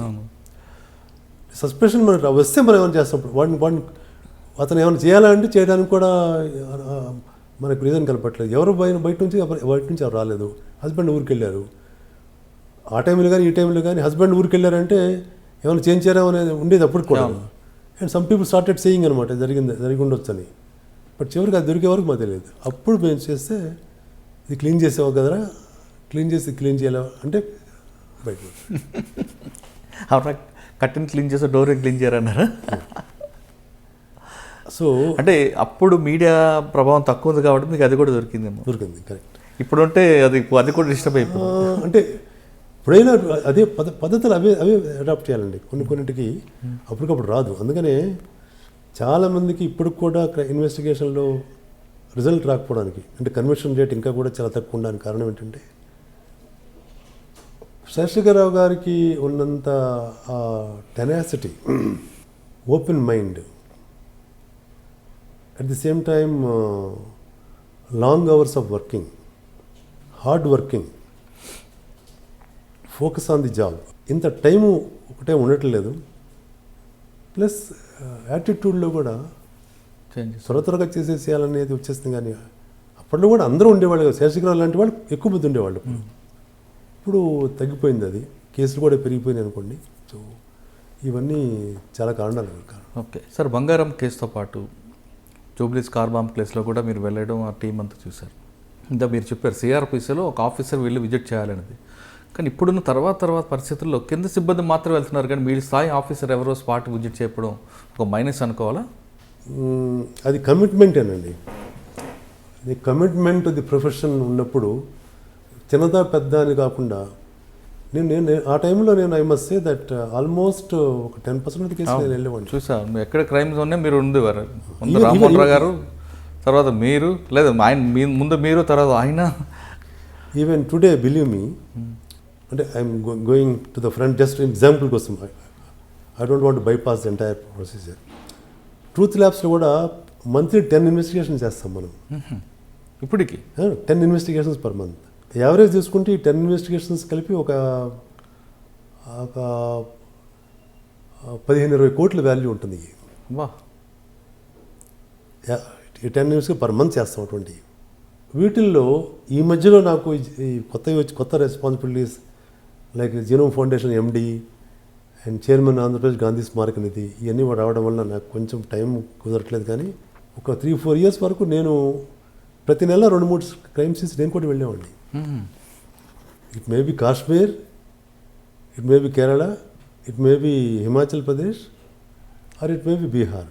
అన్ని రాష్ట్రాలు తిరిగాను ఈ 15 ఏళ్ళలో అక్కడ ఈ మధ్యలో. సో అంటే ఎందుకు చెప్తున్నానంటే, ఇది ఏజ్ మరి 70 ఇయర్స్ వచ్చిన తర్వాత కూడా నేను వెళ్ళాల్సిన అవసరం లేదు. Because I have more than 75 staff ఉన్నారు నాకు ఇప్పుడు ఇక్కడ, ఆల్ ఓవర్ 6 ప్లేసెస్లో. అందరూ కూడా ఆఫీసర్స్ చాలామంది ఉన్నారు. Each of our truth labs is headed by a director. వీళ్ళందరూ కూడా former directors of forensic labs. వీళ్ళందరూ కూడా I can leave it, but I would like to see myself some of the important cases. Passion మీకు. That's what I'm saying to say. Right sir. ఎఫ్ఎస్ఎల్లో వీటితో పాటు మీకు ఇందాక ఒక case అడిగారు, మాధవరెడ్డి గారు మర్డర్ అండి. అక్కడ కూడా మీకు లీడ్ దొరకడం కొంచెం కష్టమైనట్టు తెలిసింది అప్పుడు. అంటే ఇప్పుడు లాస్ట్ వెళ్తే రోడ్డు మధ్యలో ఎవరు చంపారని తెలుసు, కానీ అసలు ఏ విధంగా ఎక్కడి నుంచి కెమెరామెన్ యూజ్ చేశారు అన్నది కొంచెం. దానికి ఏంటంటే వాళ్ళు that was again very I must say sensational case అది కూడాను. అప్పుడే బ్రిడ్జ్ కట్టారు, గట్కేసర్ అది. వాళ్ళు ఈ రోడ్లో మాధవరెడ్డి గారు పాస్ అవుతారని ఇన్వేరియబుల్గా పాస్ అవ్వాల్సి కదా మరి వెళ్ళినప్పుడు, ఆయన కాన్స్టిట్యున్సీ ఆయన వాడు కాబట్టి ఆయన ముందే వాళ్ళు ప్లాన్ చేసుకుని రోడ్ ఫినిష్ చేసే టైంలో ప్రక్క నుంచి వైర్స్ తీసుకుని అక్కడ అన్ని ఎక్స్ప్లోజివ్ డెటోనేటర్స్ పెట్టేసేసి ఆ వైర్స్ని ముందే పాస్ చేసేసేసి బ్రిడ్జ్ మీదకి పైన సిమెంట్ వేసేసేసి అలా పెట్టేసేసుకుని దూరం నుంచి వాళ్ళు బ్లాస్ట్ చేశారనమాట. అంటే బయటకు వైర్లు కనబట్టలేదు, మేము వైర్లు కనబట్టలేదు కదా అని ఎలా చేస్తుంటారు అనేది మాకు మనం చెప్పలేము. అక్కడ చేసి మనుషుల దగ్గర ఉండాలి కదా. ఎక్కడ కూర్చుని ఉంటారు? అక్కడ ఉండి టీం అంతా ఒక ఆల్మోస్ట్ ఒక 7-8 అవర్స్ మేము హౌ రికన్స్ట్రక్షన్ చేసుకోవడానికి ఎలా ఉంటుందని చెప్పేసి, వీడు ఎంత దూరంలో ఉండొచ్చు, వీళ్ళు ఇక్కడెక్కడ ఉండొచ్చు, అక్కడ నుంచి ఎలా బ్లాస్ట్ చేశారు వాళ్ళు అక్కడ నొక్కాలి కదా. Same just similar to that. ఇప్పుడు అలిపిరి ఇన్సిడెంట్, రోడ్డు మీద వెళ్తుంటే బ్లాస్ట్ అయింది. ఎక్కడ నుంచి బ్లాస్ట్ చేసి ఉంటారు? ఆ చెట్ల మధ్యలో ఎక్కడ కూర్చోవాలా? చెట్ల మధ్యలో కూర్చోవడానికి ఎలా వైర్స్ ఎలా వచ్చినాయి? వైర్స్ ఈ రోడ్డు పక్కన ఎలా ఈ మనం బ్లాస్టింగ్ కావాల్సిన క్లెయిమోర్ మైన్స్ ఎలా పెట్టగలిగారు? అప్పుడు చూస్తే ఒక 20-30 మీటర్స్ అవతల ఆడు కూర్చొని అక్కడ నుంచి ప్రెస్ చేశారు అనమాట. ఇక్కడ కూడా అలా ప్రెస్ చేసి ఉంటారని మాకు ముందే తెలుసు కాబట్టి ఎక్కడి నుంచి చేసి ఉంటారు. అప్పుడు చూస్తే అక్కడ చిన్న వైర్ అక్కడి నుంచి వచ్చిన వైరు కొంత బయటపడితే ఆ వైర్ లాగితే చివరికి బ్రిడ్జ్ దగ్గరికి వచ్చి మళ్ళీ డిసప్పేర్ అయిపోయింది. ఎలా వెళ్ళింది? కింద నుంచి ఎలా వెళ్తుంది? అప్పుడు మేము అది లాగి చూస్తే ఈ వైర్ కింద వస్తే అప్పుడు ఆ వైర్ని మెల్లమెల్లగా తవ్వి తీస్తే అది పైకి వెళ్ళింది అనమాట. సో వీటన్నిటికి కూడా మినిమం ఒక 2-3 డేస్ పని చేయాల్సిన అవన్నీ కూడా. అందుకే మేము 2-3 డేస్ అక్కడ ఉన్నాం. సో నెంబర్ ఆఫ్ కేసెస్లో డేస్ ఉన్నాయి, చాలా ఉన్నాయండి మనం. లేకపోతే రాదు అది. ప్లస్ సీనియర్ ఆఫీసర్ కూడా ఉండాలి. జూనియర్ ఆఫీసర్ వదిలేసేస్తే ఒకటేమో వాళ్ళు అంటే నేను కమిట్మెంట్ లేదనట్లేదు, చాలామందికి అందరికీ ఉంటుంది వ్యవస్థ కూడాను. డైరెక్షన్ ఉండాలి, తర్వాత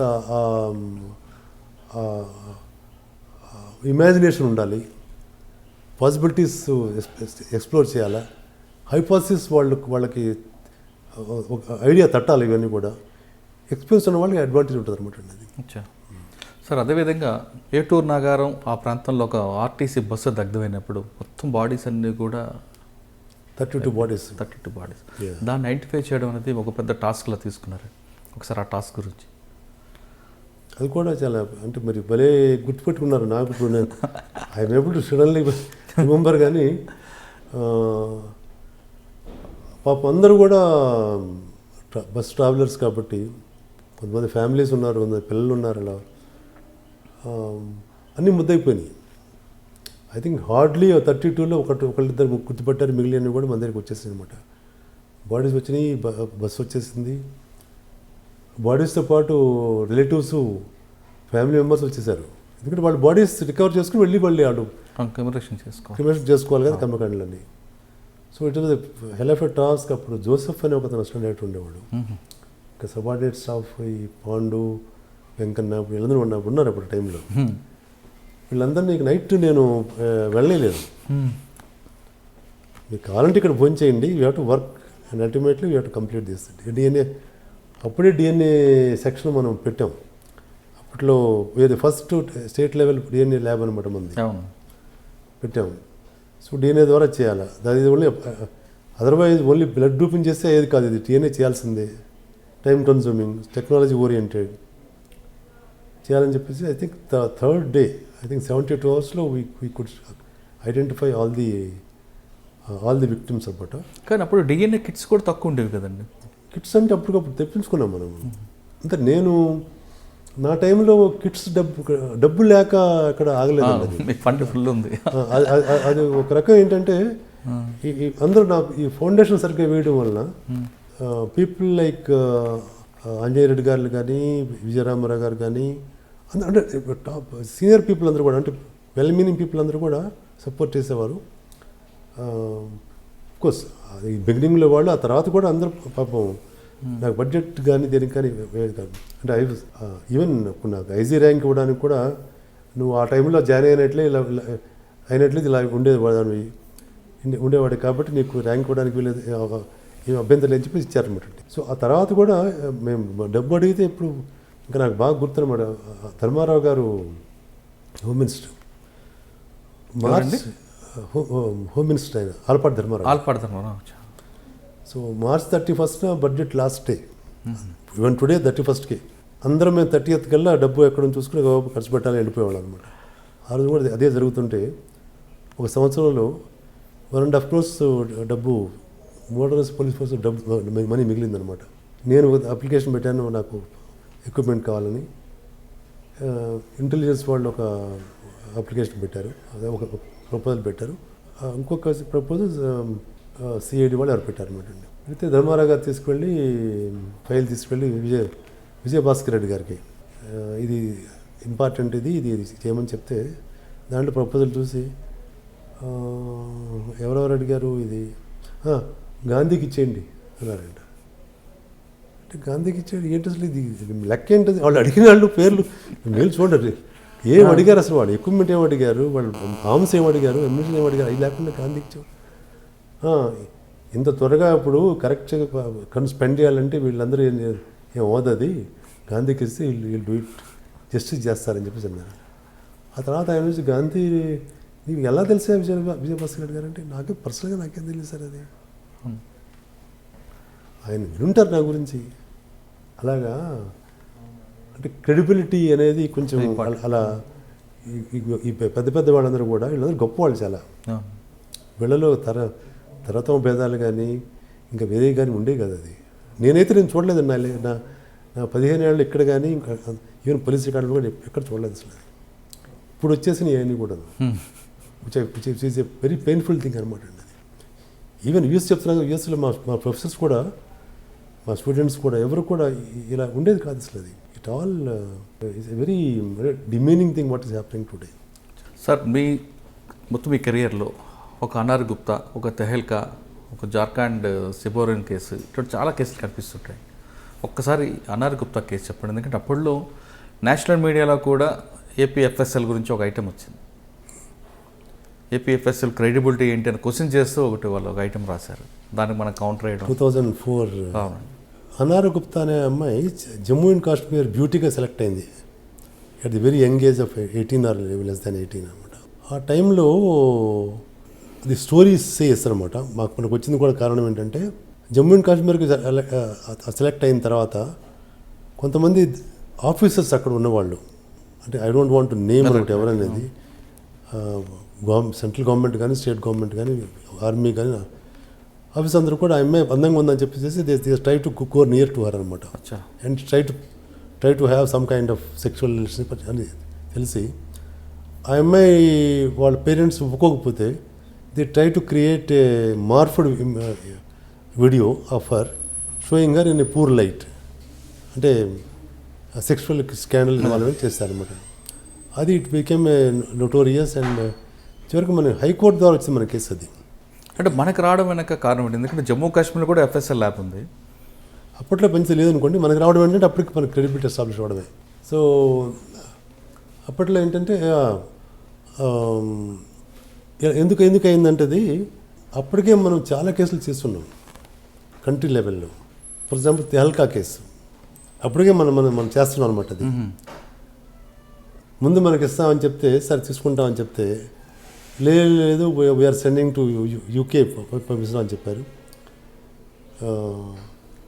ఈ లోపల గవర్నమెంట్ మారిపోయింది, ఆ తర్వాత మళ్ళీ మనకే పంపించారు. అది వచ్చింది లార్జ్ నెంబర్ ఆఫ్, అప్పట్లో ఈ టేప్స్ ఇట్లా పెన్ డ్రైవ్స్ లేవు కదా, టేప్స్ ఫుల్ టేప్స్ ఉండేవి అనమాట. హ్యూజ్ వాల్యూమ్స్ ఆఫ్ టేప్స్ అనమాట, పెద్ద బండ్లు వచ్చినాయి అనమాట. ఆడియో క్యాసెట్స్ క్యాసెట్స్ అయ్యి. సరే అయితే చేసాము. సో దాంట్లో ఇంపార్టెంట్ థింగ్ ఏంటంటే బీజేపీ బిగ్ విక్స్ అందరు దాంట్లో ఇన్వాల్వ్ అయి ఉన్నారు. And most important thing is quality control department of military defence, వాళ్ళు కూడా ఇన్వాల్వ్ అయి ఉన్నారు అనమాట. సో వాళ్ళ వాయిసెస్ అన్నీ కూడా అంటే టేప్స్ వినడానికి అప్పట్లో టెక్నాలజీ కూడా ఇప్పుడు వాళ్ళలాగా ఆటోమేటిక్ టెక్నాలజీ ఉండేది కాదు. అది ఫిజికల్గా అంటే ఆడియో అలా వినాల్సిందే, లైన్ బై లైన్ వినాల్సిందే. ఆ తర్వాతే మళ్ళీ మనం ఎగ్జామ్ చేయాలి కానీ చేయలేకపోయేది అనమాట. ఇప్పుడు ఐడెంటిఫై చేసుకోవడానికి కొన్ని మార్గాలు వచ్చినాయి అనమాట అండి. So it took several years, అంటే మంత్స్ కాదు ఇయర్స్ పట్టింది మాకు చేయడానికి. అప్పటి అది చివరికి మాకు మళ్ళీ ఇవ్వడానికి since they are all big people వాళ్ళు కాబట్టి డబ్బులు చెక్ చేసుకోవాలి, కరెక్ట్గా లేదా చేసుకోవాలి అది. సో మాకు అది కొంచెం ఛాలెంజింగ్ అయితే అనమాట అది. బట్ అప్పట్లో KK Paul I think commissioner of police అనుకుంటాను. సో వాళ్ళు కావాలని మనకి ఇచ్చారండి కేసులన్నీ కూడా. సో దీని తర్వాత ఇప్పుడు ఈ కేసు రావడానికి కారణం ఏంటంటే అప్పటికే మనం నేషనల్ వైడ్ అలాగే సింగ్దేవ్ ఆర్ఎన్ సింగ్దేవ్ అని అతను ఒరిస్సా అని మధ్యప్రదేశ్ మినిస్టర్ అనమాట. అతను కూడా cash on camera case Judev Singhdev Judev case అని అప్పటికే అది కూడా మన సెన్సేషన్ అయిపోయింది ఆల్ ఇండియా లెవెల్లో. అది ఇవన్నీ మనం అప్పటికే నోబడీ బిలీవ్స్ ఏపీ ఫోరెన్సిక్ ల్యాబ్కి 20 రాష్ట్రాల నుంచి కేసులు వచ్చాయి. 20 స్టేట్స్ అనమాట. అంటే సిబిఐ అనేది రెగ్యులర్గా ఆల్మోస్ట్ ఎవ్రీ మంత్ కేసు వచ్చేది. సిబిఐ ల్యాబ్ ఉండగా కూడా మనకు కేసు వచ్చేది. చాలామంది ఆఫీసర్లు అయితే డిఐజీలు ఐజీలు కూడా వచ్చేసేసి ఇక్కడ కూర్చునేవాళ్ళు. మన ఆఫీస్కి వచ్చి నా రూమ్లో కూర్చొని మాకు అర్జెంట్ కేసు కావాలని చెప్పేసి పోలీస్ మెస్లో అకామిడేషన్ ఇప్పించి వెళ్ళేసేసి వచ్చేసేసేవాళ్ళు అనమాట అండి. It was a great time అండి అది ఆ టైంలో. సో ఈ అనార్ గుప్తా కేసు అదండి. సో బ్యాక్గ్రౌండ్తో అది ఆ బ్యాక్గ్రౌండ్ మనకు వచ్చింది. మనకు వస్తే మనం we have given a clear opinion అనమాట. It is a morphed case అంటే సార్ ఆ కేసు తర్వాత మీరు మార్ఫింగ్ దీని మీద కూడా ఒక ఫోకస్ పెట్టాలని ఎఫ్ఎస్ఎల్ ఇంకా డెవలప్ తీసుకొచ్చారా? అంటే తర్వాత టెక్నాలజీ బాగా పెంచుకున్నాం మనం. పెంచుకున్న తర్వాత కంటిన్యూస్గా ఇప్పుడు ఫస్ట్ సైబర్ ఫోరెన్సిక్ ల్యాబ్ మంది. ఆడియో వీడియోకి ఫోరెన్సిక్ అప్పుడు ఇంకా స్టార్ట్ అయింది అప్పట్లో. సైబర్ ఫోరెన్సిక్లో అంటే using cyber technology data manipulate చేయటం. ఇమేజ్ అండ్ వాయిస్ మ్యానిఫెక్చరేషన్ అప్పట్లో కేసులు లేవు, అవును. ఇప్పుడు వచ్చేసింది అంతగా. న్యూ సాఫ్ట్వేర్ న్యూ యాప్స్ వచ్చేసిన తర్వాత అప్పుడు చాలా తక్కువ అనమాట అది. సో అప్పుడు కొత్త ఎక్విప్మెంట్స్ అప్పుడు లేవు. కొన్ని ఎక్విప్మెంట్స్ తీసుకుని టెస్ట్ చేసాం అప్పట్లో. ఐ స్టిల్ రిమెంబర్ జంగపూర్ నుంచి ఒక ఆయన వచ్చి మేము కొత్తగా పెట్టామంటే ఇది చేసి చూపించడం చేయలేకపోయాడు. అప్పుడు మేము కొంచెం హార్డ్ వర్క్ అయినా సరే line by line frame by frame చూసుకుని మేము అది ఐడెంటిఫై చేయగలిగాం అనమాట. సార్ 2004 ఆ సమయం వచ్చేసరికి సైబర్ క్రైమ్ పెరుగుతుంది అని సైబర్ క్రైమ్ ల్యాబ్ పెట్టాలని ఆలోచన ఎందుకు వచ్చిందండి? అంటే ఇప్పుడు పెరుగుతుంది, అప్పుడులో పెద్దగా లేదు కదా, ఒకటి సిఐడి ఒకటే సైబర్ క్రైమ్ ఉండేది. అంటే ఇప్పుడు I always looking for futuristic technologies అనమాట. అంటే అప్పుడు ఎక్కువ బాడీ అఫెన్స్ ఎక్కువ ఉండేవి కదండి, white collar offence body offence sir. Even ఎక్విప్మెంట్లో కూడా మనం use to get all the latest equipment అప్పట్లో. ఇప్పుడు ఫస్ట్ కంప్యూటర్ ఫోరెన్సిక్ ల్యాబ్ పెట్టడానికి ఫస్ట్ ఎక్విప్మెంట్ ఇంపోర్టింగ్ కూడా యూకే నుంచి, అప్పట్లో యూకేలో ఫస్ట్ ఉండే అనమాట. 20 అని కూడా ఇంపోర్ట్ చేసుకుని అసలు రామ్మోహన్ సైబర్ ఫోరెన్సిక్స్లోకి వెళ్ళడానికి కారణం ఏంటంటే ఈ కంప్యూటర్ ఫస్ట్ కంప్యూటర్ ఎక్విప్మెంట్ మనం కొన్నది వాళ్ళు ట్రైనింగ్ ఇస్తామని చెప్పారు యూకేలో. ఆ టైంలో అతను అక్కడ టూర్లో ఉన్నాడు. అక్కడ why don't go from there and undergo training since you're readily available there అని చెప్పాను అనమాట. అది that was the turning point for Rammohan. Otherwise he was expert of only bomb diffusion expert. బాంబుల్ రామ్మోహన్ సైబర్ రామ్మోహన్ అయ్యారు కదా. సో అది ఎందుకని అలా సైబర్ దాంట్లో పంపించానంటే కూడా it is only because number one he was rising to the occasion whatever job was given. Second thing statistics background ఉందని చెప్పేసి అది నేను అతనికి అడ్వాంటేజ్ చూపించి, అంటే ఈవెన్ గవర్నమెంట్ రాసుకోవాలని నాకు చేశాను అనమాట. అది బికాజ్ ఈ షోయింగ్ దట్ కమిట్మెంట్ కాబట్టి. సార్ వీటితో పాటు దీన్దార్ అంజుమాన్ అనే వాళ్ళు ఎక్కువగా మెడలు కోసుకుంటూ వెళ్ళిపోయేవారండి. చాలా కేసులు అయ్యాయి. ఆ కేసులు ఐడెంటిఫై చేయడానికి మీ టీం ఎలా కష్టపడి అన్నోన్ బాడీస్ కనిపించేవండి ఎక్కువ. అవన్నీ అంటే మేము రామ్మోహన్ ప్లస్ 4-5 యంగ్ ఎక్స్పర్ట్స్ ఉండేవాళ్ళు. వాళ్ళని సీన్స్ ఆఫ్ క్రైమ్స్లోకి నెంబర్ ఆఫ్ డేస్ పెట్టేసేసి వాళ్ళతో అంటే long time for search of the evidence పట్టేదనమాట. అవన్నీ కూడా అంటే ఇవి ఎక్విప్మెంట్ బేస్డ్ కాదు కదా, it is only evidence based అనమాట. అది ఛాన్స్ వచ్చింది. అది కానీ మీరు మీ టీం చేసిన ఒక ఇన్వెస్టిగేషన్ పార్ట్ వల్ల ఆ కేసులో కన్వర్షన్ రాకుండా కూడా పోయిందండి. దానికి కారణం కొంతమంది ఆఫీసర్లు చెప్తుంటారు, మీరు నోటీస్ చేశారు అప్పుడు? అది చేయలేదు. ఓకే. అప్పట్లో దీన్దార్ అంజుమన్ వాళ్ళ ఎంబో మోడ్ ఆఫ్ ఆపరెంట్ బ్లేడ్తో కట్ చేయడం అనేది ఉండేది. ఆ విధంగా వాళ్ళు 10-15 మటలు చేయడంతో ఆ కేసులు మీరు ఐడెంటిఫై చేశారు, తీసుకొచ్చారు. అదే టైంలో ఉన్న ఒక ఎస్పీ గారు అన్నోన్ బాడీస్ అన్నిటి కూడా దీన్దార్ అంజుమన్ అకౌంట్లో వేయడం, అక్కడికి వచ్చేసరికి ఆ నైఫ్ కరెక్ట్ కాదు ఇది అని మీ టీమ్ ఇవ్వడం. అంటే దీన్దార్ అంజుమన్ చేసిన వాళ్ళ నైఫ్ వేరు, రెగ్యులర్గా వేరే అఫెన్స్ చేసే నైఫ్ వేరు కావడంతో అదొక టాలీ కాకపోవడం. తర్వాత ఉప్పల్లో 8:15 మర్డర్ చేసిన వ్యక్తి కుక్కటిపల్లిలో 8:20 చేస్తారని ఒక టైం మిస్టేక్ చేయడంతో ఈ రెండు మిస్టేక్ అయితే కన్విక్షన్ రాలేదు, అక్విడల్ అయిపోయింది మొత్తం కేసులని కూడా ఒక ఆఫీసర్ చెప్పారు. అంటే ఎఫ్ఎస్ఎల్ అనేది ఎక్కడ కూడా కాంప్రమైజ్ కాకుండా మాకు రిపోర్ట్ ఇచ్చింది అని ఆయన మిమ్మల్ని కూడా చేశారు. అంటే అప్పట్లో ఆఫీసర్స్ కమిట్మెంట్ అలా ఉండేది. తర్వాత అంటే కొంతమంది ఒక ఆఫీసర్ చేసిన మిస్టేక్ వల్ల కూడా అక్విడల్ అయిపోయింది. అంటే మీరు దీన్దార్ అంజుమన్ వాళ్ళు వాడిన వెపన్ ఒకటి ఇస్తే ఆయన మిగతాది కూడా అందులో వేయడం అది ఏమి టుడే ఇట్ ఇస్ హ్యాపెనింగ్ అండి. సో లీడర్షిప్లో ఎప్పుడైతే కాంప్రమైజ్ అవ్వరు అని తెలిసినప్పుడు కింద వాళ్ళు కూడా జాగ్రత్తగా ఉంటారండి. లీడర్షిప్లో కాంప్రమైజింగ్ యాటిట్యూడ్ ఉందంటే అంటే ఇప్పుడు మీకు యాక్చువల్గా ఇప్పుడు నేను నా ఇది కూడా చూసుకుంటే కూడా ఇప్పుడు ఇఫ్ యూ కాంప్రమైజ్, ఎక్కడ కొంచెం కాంప్రమైజ్ అయితే people try to take advantage of this in a big way. Correct. అక్కడ దాకా ఎందుకు, చిన్న family, children are observers of the parents, students in the school are observers of teachers అనమాట. And citizens of the country they observe the leaders. ఎప్పుడైతే లీడర్స్ని observe చేస్తారో తెలిసినప్పుడు leader కనుక ఆ ఎగ్జాంపులరీ ఎగ్జాంపుల్ కాదు. ఎగ్జాంపులరీ. లివింగ్ కోసం అతను పాటుపడకపోతే అతను చేసిన అంటే తెలియకుండా అంటే ఏమనుకుంటా అంటే వేరే వాళ్ళకి తెలియదు అనుకుంటాడు. చేసిన ప్రతి తప్పు కూడా బయటికి తెలిసిపోతూ ఉంటుంది. ఏ ఒక్క తప్పు కూడా దాచలేడు. అందుకని అసలు తప్పే చేయకూడదన్న లీడర్ ఉంటేనే ఆ వ్యవస్థ కానీ ఆ రాష్ట్రం కానీ ఆ దేశం కానీ బాగుపడుతుందని నేను పూర్తిగా నమ్ముతున్నాను అనమాట. ఇది నమ్మడం కాబట్టి మనం తప్పు చేయకుండా ఉంటేనే మనం ఏదైనా సెట్ చేయగలం. ఎగ్జాంపుల్ సెట్ చేయాలంటే మనం తప్పు చేయకూడదు. అంత ట్రాన్స్పరెంట్గా, అంత ట్రస్ట్వర్దీగా, అంత క్రెడిబుల్గా ఉండాలి. ప్రతిదీ కూడా జాగ్రత్తగా మనం బిహేవ్ చేయాలనేది అది ఒక లోపల నాకు పడిపోయింది. ఇటువంటిది రాకూడదని చేయాలంటే చేయాలని అది తప్పనిసరిగా లైఫ్లో ఏ ఏ ఏ ఫీల్డ్ అయినా అది వర్తిస్తుంది. అది సార్ 2006లో మీరు ఎఫ్ఎస్ఎల్ వదిలిపెట్టిన తర్వాత 2006 అనుకుంటా 2007 ఈ 2006 వరకు మీకు బాగా గుర్తుండిపోయిన ఇంకా మంచి కేసు ఉందండి. అంటే బాగా ఎఫర్ట్ పెట్టాం ఎఫ్ఎస్ఎల్కి. అంటే మీరు అప్పటికే ఎఫ్ఎస్ఎల్కి ISO 9001 కూడా తీసుకొచ్చారు. 17025 NABL సర్టిఫికేషన్ తీసుకొచ్చారు. ఇదంతా ఒక పార్ట్ అయితే మీకు బాగా సాటిస్ఫాక్షన్ కేసు అంటే సొసైటీకి యూస్ఫుల్ అనేది. మీ దగ్గరకు చాలామంది విక్టిమ్స్ వస్తూ ఉంటారు. మా అబ్బాయికి మర్డర్ అయిందా, లేదంటే మా వాళ్ళు మర్డర్ చేశారు, తొందరగా రిపోర్ట్ ఇవ్వండి. అటువంటి బాగా రిక్వెస్ట్ చేసిన వాళ్ళ కేసులు కొంచెం ప్రయారిటీ ఇచ్చి చేసిన కేసు అంటే మీ రిపోర్ట్ మీద వాళ్ళకి న్యాయం జరుగుతుంది.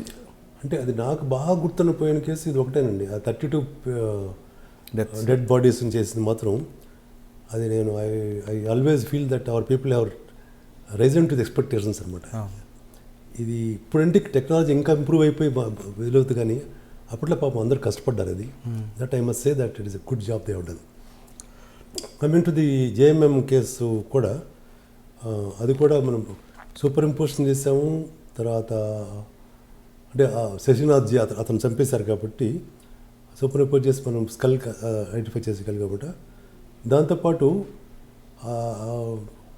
ఆ ఏరియా అంతా టెస్ట్ చేసి కొన్ని కాయిన్స్ అన్ని కూడా ఐడెంటిఫై చేసి అవి కూడా అక్కడ వాళ్ళ బాడీ వాళ్ళ బెలాంకం చేసామన్నమాట. ఇవి చేసి మనం చేసిన తర్వాత చివరికి అది అతను నన్ను చెప్పాను కదా, నన్ను అడిగాడు మీతో మాట్లాడతాను ఒకసారి అంటే నాకే ఇబ్బంది లేదు మాట్లాడతాను చెప్పారు. అంటే ఇప్పుడు నౌ దట్ PV నరసింహరావు గారు లేరు, ఇంకా ఆయన కూడా లేరు కాబట్టి నేను చెప్పగలుగుతున్నాను. ఆయన ఏం చెప్పారంటే, CBI वालों आपको बार बार बुला रहा है ऐसा, हमको समझ में नहीं यार क्यों कोई ऐसा बुला रहा है, आखिर ले लो क्या करते, हम तो ज़रूर निकल जाएंगे, I'll get acquittal. आखिर हम क्या किया, 50 लाख लिया, 50 लाख लिया, आपको PV नरसिम्हा साहब को बचाने के लिए लिया. అలాగే అన్నాడు. ఐ డోంట్ నో ఇది మనం చెప్పచ్చు లేదు, కానీ అయితే वो गवर्नमेंट फेल हो जाता था और इन रियलिटी हम 50 लाख कैश लिया, 50 लाख दूसरा भी लिया. ये लोगों का ये मालूम नहीं.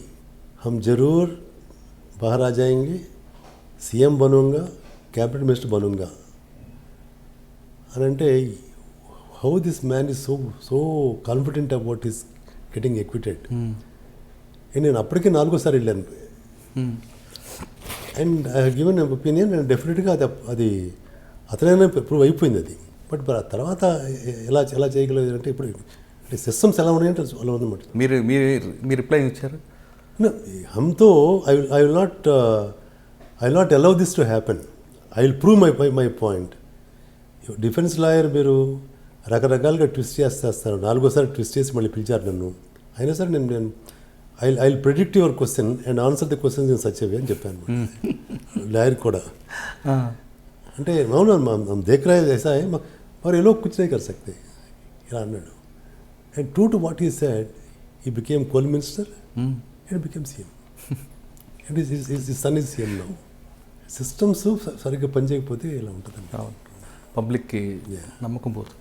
సార్ FSL అన్నది సామాన్యుడికి అందుబాటులో రావాలి, దాని మీద ఒక అవగాహన కల్పించాలి, భావితరానికి ఒక దిక్సూచిలాగా ఉండాలి. దానికి మీరు ఏ విధంగా ప్లాన్ తీసుకొచ్చారు?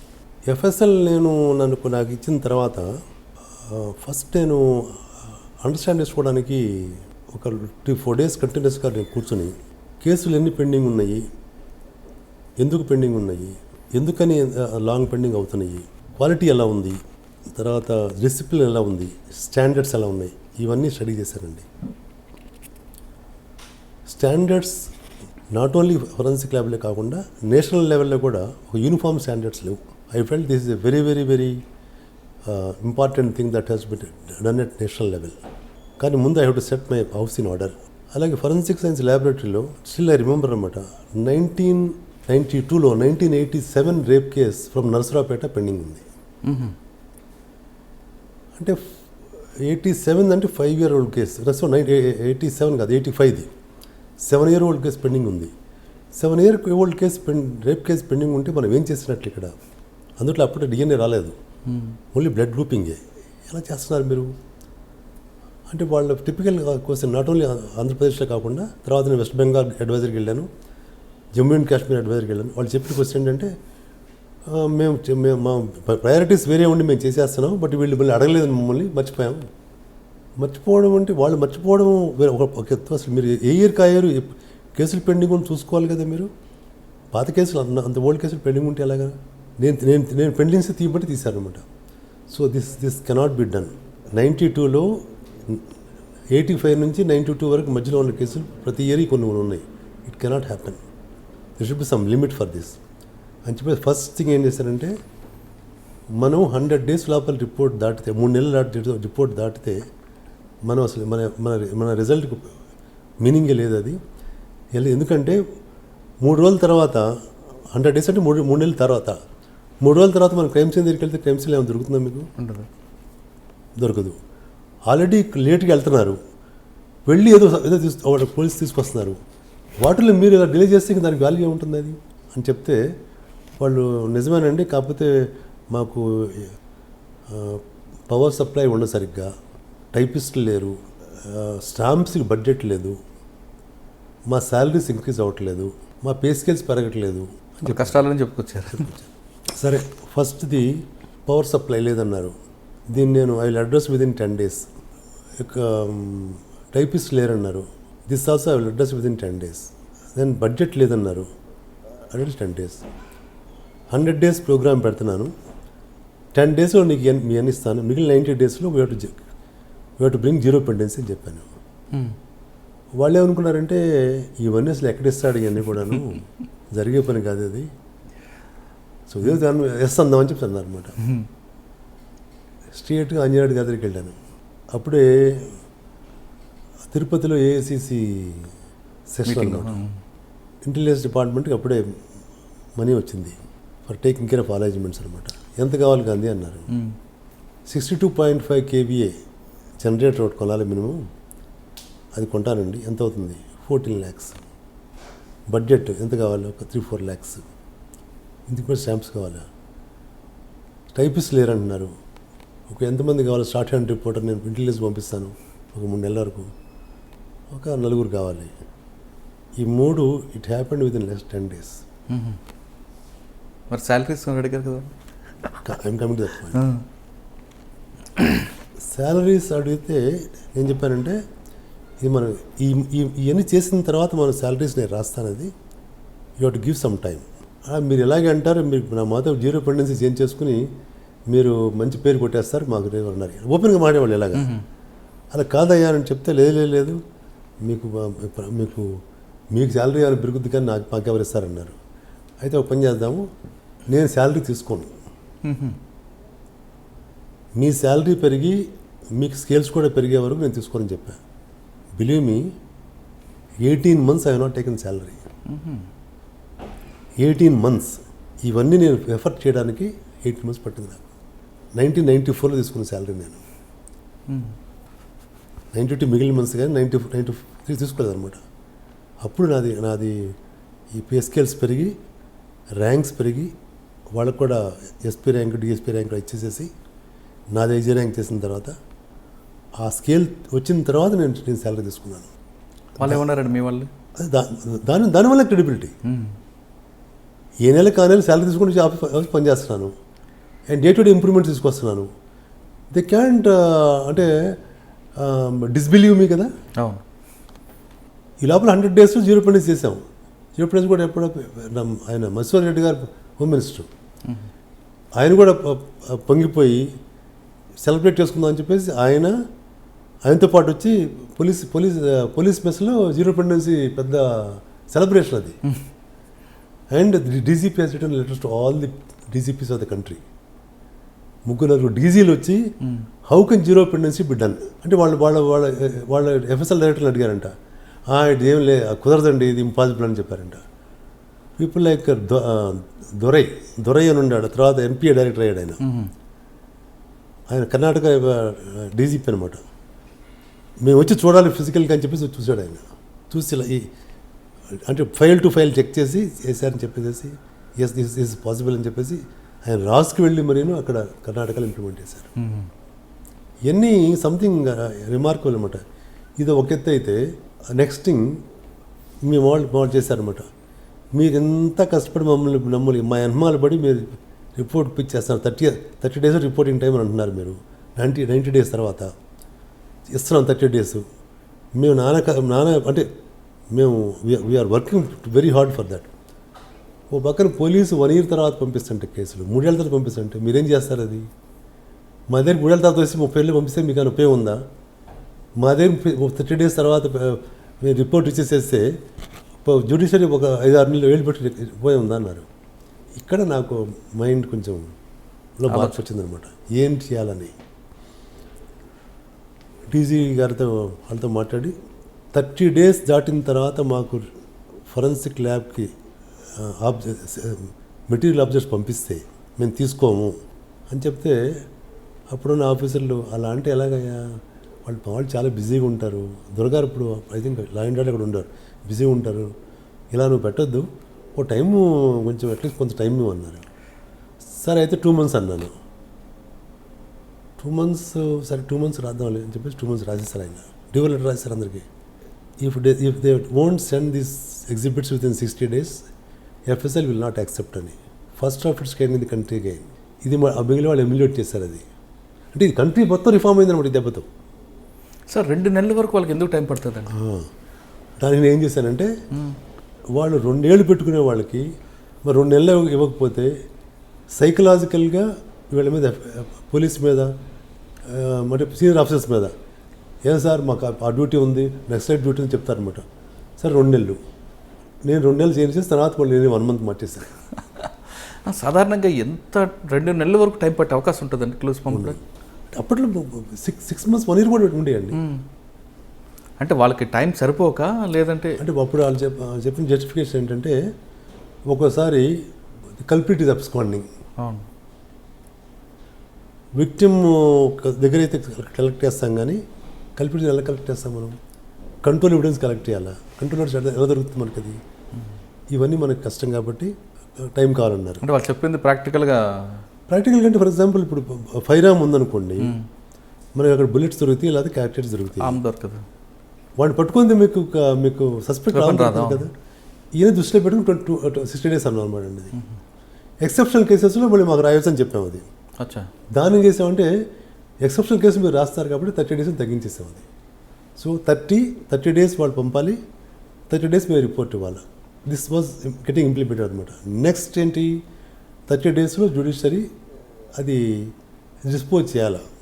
అంటే ప్రాసిక్యూషన్ మిగిలిన 30 days అది మీరు రిపోర్ట్ ఇచ్చిన 30 days జ్యుడిషియరీ దగ్గరికి వెళ్ళాలి. వెళ్తే అంటే ప్రాసిక్యూషన్ చేసి ఫైల్ అయిపోతే ప్రాసిక్యూషన్ స్టోరీ అంతా కూడా అప్పుడు వాళ్ళు టేకప్ చేసేసి చేయాలి. దానికి నేను ఏం చేయాలా? చీఫ్ జస్టిస్ని పట్టుకోవాలి. I went to chief justice level, district magistrate level. That's how IAS ఆఫీసర్స్లోనూ చీఫ్ సెక్రటరీ వరకు, జ్యుడిషియరీ లెవెల్లో చీఫ్ జస్టిస్ వరకు ఐ వాజ్ మెయింటైనింగ్ కాంటాక్ట్ అనమాట. దట్ వాజ్ ది ఓన్లీ అంటే ideal situation that could attain in Andhra Pradesh totally, nowhere in the country, nowhere in the world. Believe me about this. Judiciary దగ్గర నుంచి chief justice, chief secretary and DGP ముగ్గురితో నేను coordinate చేసుకుని చేసేవాడిని. This cannot happen at all. దానివల్ల ఏంటంటే ఓవరాల్గా మనకి ఎంటైర్ క్రిమినల్ జస్టిస్ సిస్టమ్ మీద ఇంపాక్ట్ వచ్చేసింది. అవును.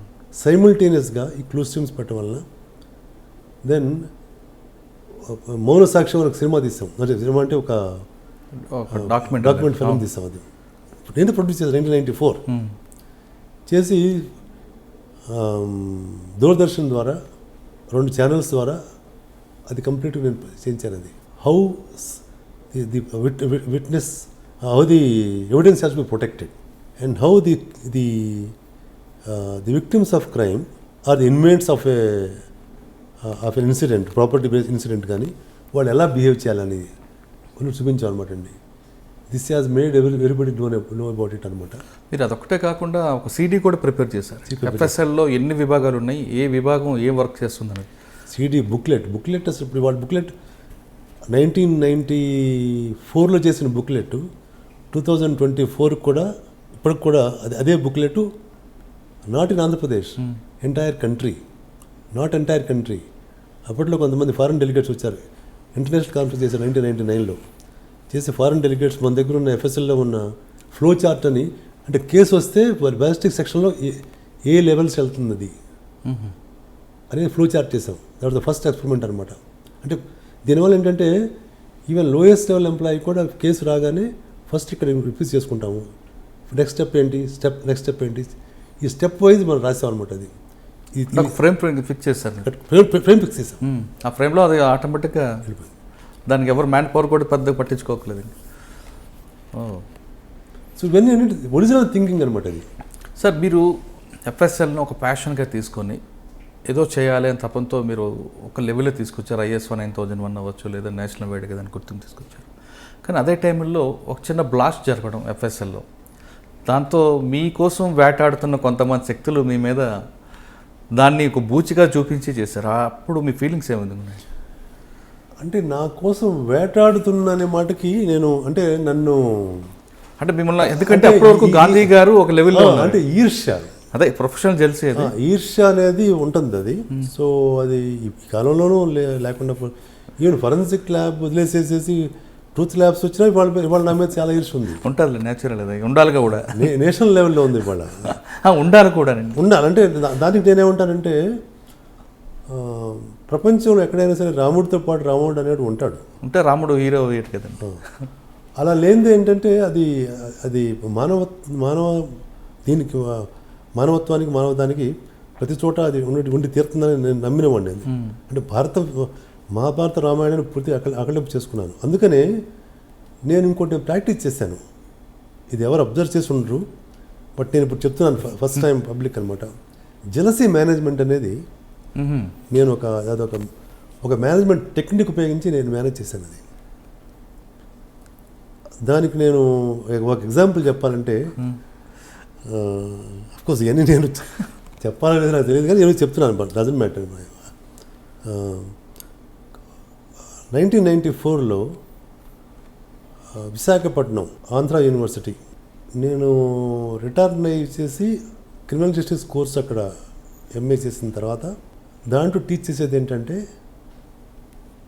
జస్టిస్ జరగాలంటే all department should work in coordination, అప్పుడే జస్టిస్ జరుగుతుంది. అందుకనే క్రిమినల్ జస్టిస్లో 4 కాంపోనెంట్స్ ఉంటాయి: police, prosecution, judiciary, prison administration and support services like forensic lab. They work together అని అక్కడ నేర్చుకున్న దాన్ని ఇక్కడ కోర్స్కే పెట్టాను. పెడితే కోర్స్కి నేను ఇనాగ్రేషన్ చేయడానికి I have to call dignitaries. వచ్చిన వాళ్ళు ఎవరు? ఆలపాటి ధర్మారావు గారు, హోమ్ మినిస్టర్, MV భాస్కరరావు గారు, DG గారు కాదు, అప్పుడు DG గారు కాదు, TS రావు గారు DG గారు, MV భాస్కరరావు గారు ఆయన home secretary, then Anjaneya Reddy గారు, అందరూ డయాస్ మీద ఉన్నారు, నేను ఉన్నాను. ఆ తర్వాత అంటే ఎవరన్నారో నేను చెప్పను, అది సమంజసం కాదు. ఏం చేసావయ్యా గాంధీ నువ్వు? ఇది ఇండివిజువల్గా మాలో ఒకరికొకళ్ళకి లోపల ఏవో మా మీద అభిప్రాయాలు ఉన్నాయి. అటువంటి మమ్మల్ని ఒక ప్లాట్ఫామ్ మీద తీసుకొచ్చి నువ్వు మమ్మల్ని కూర్చోబెట్టి ఈ ఫంక్షన్ చేసావంటే hats off to your way of dealing things. You are extraordinary person. ఏం సార్ అంటే, నేను ఎప్పుడన్నా అతనితో కలిసి కూర్చున్నాను అసలు, మీకు తెలుసు కదా. ఏం సార్, డ్యూటీ చేసేటప్పుడు అందరూ కలిసి ఉండాలి కదా. అంత సింపుల్గా నేను లాఫై చేసేసి I brought them to one play అనమాట. And the same thing I have followed and I have been following in today. Ultimately I have to fulfil my goal. The goal is to render service to the people. ఈ ప్రాసెస్లో రకరకాల అడ్డులు వస్తుంటాయి. అవసరమైతే లొంగి, అవసరమైతే వంగి, అవసరమైతే నంగి, ఏం చేసి అయినా సరే ultimately I have to bring the results to the people. అంటే ఎక్కడ ఎక్కాలో ఎక్కడ తగ్గాలో తెలుసు అంటారా? అలా even today I have to do that. Okay. అంటే ఆ రోజు మీ ఫీలింగ్స్ ఏం కావాలి? ఎందుకంటే మీ మీద పేపర్లో రాయించడం, ఆ రోజున పేపర్లో యాక్చువల్గా పేపర్లో నెగిటివ్గా రాయించలేదు. అప్పుడు కూడా ఫారెన్సిక్ ల్యాబ్లో బాంబు పేలుడు, బాంబు పేలుడు అంతా కూడా జెనెటిస్టిక్సే కదండి. పేలిన మాట వాస్తవమే. గాంధీ గారి నిర్లక్ష్యం అంటే రాసుకుంటారు. అంటే ఆ రోజున ఏంటంటే అది సమ్మర్ డే. అది వీళ్ళు ఆ స్టిక్స్ అన్ని కూడా ఎండకి అంటే అటు నుంచి ఈస్టర్న్ సన్ అనమాట అది. సో మార్నింగ్ నుంచి వచ్చేసేసి ఆ సీజన్ సరి పడుతుంది. వాటికి అవన్నీ కూడా ఊజింగ్ అయిపోయి ఎవరో ఒకరు సండే నాడు ఎవరు వెళ్ళకూడదు. వాడు వెళ్ళేసేసేసి పక్కనే ల్యాబొరేటరీస్ ఉంటే, అదే వాషింగ్ రూమ్స్ ఉంటే, ఆ వాషింగ్ రూమ్స్ సిగరెట్ తాగేసి అక్కడ పడేసేస్తే అది ఊజ్ అయి బయటకు వచ్చింది ఆ లిక్విడ్. అది ఆ లిక్విడ్ మీద పడితే అది అలా స్లోగా వెళ్ళి కలిసిపోయింది అనమాట. అది ఆ తర్వాత మేము దాని కాజు కనుక్కున్నాము. అక్కడ పెట్టాల్సింది కాదు, అదే సిగరెట్ తాగకూడదు అసలు అక్కడ. ప్లస్ అక్కడ పెట్టినా సరే అట్మాస్ఫియరిక్గా అలా జరుగుతున్నప్పుడు మనం జాగ్రత్త తీసుకోవాల్సింది. ఈ రెండు డెఫినెట్గా అన్డిజైరబుల్ థింగ్స్. అది అక్కడ వెళ్ళకూడదు. First of all, how can he go on Sunday without taking permission of the head department చేయకూడదు కదా. అప్పుడు మరి గార్డు కూడా ఉన్నారు డ్యూటీలో, గార్డు కూడా అలా చేశారు. సో ఇవన్నీ కూడా I can throw the blame guard మీద చేయలేను కదా. సో రెస్పాన్సిబిలిటీ పోతే ఇంకా మిగిలిన వాళ్ళందరూ కూడా they took opportunity to criticise. అంటే it was only very short lived. అది just matter of few days. ఒక ఆయన అయితే అది చేస్తాను ఎగిరారు. వాళ్ళందరూ ఇప్పుడు ఎలా ఉన్నారు, ఇప్పుడు ఏమైపోయింది అది. సో ఆ తర్వాత మళ్ళీ 1990 జస్ట్ ఇన్సిడెంట్ 1 month తర్వాత ఏమైపోయింది. ఆ తర్వాత ఎన్టీ రామారావు గారిని కలిశాను నేను వెళ్ళి. కలిస్తే అసలు ఏం మాడకుండా ఆయన ఏం అయిపోయింది కదా, ఎంత కావాల్సి వస్తుంది, ఎంత నష్టం అయిపోయింది, ఎంత కావాల్సి వస్తుంది, సుమారు 1.5 కోటి. జయప్రకాష్ నారాయణ గారు ఉన్నారు. So look in to this అని చెప్పారు. అయిపోయింది అంతే.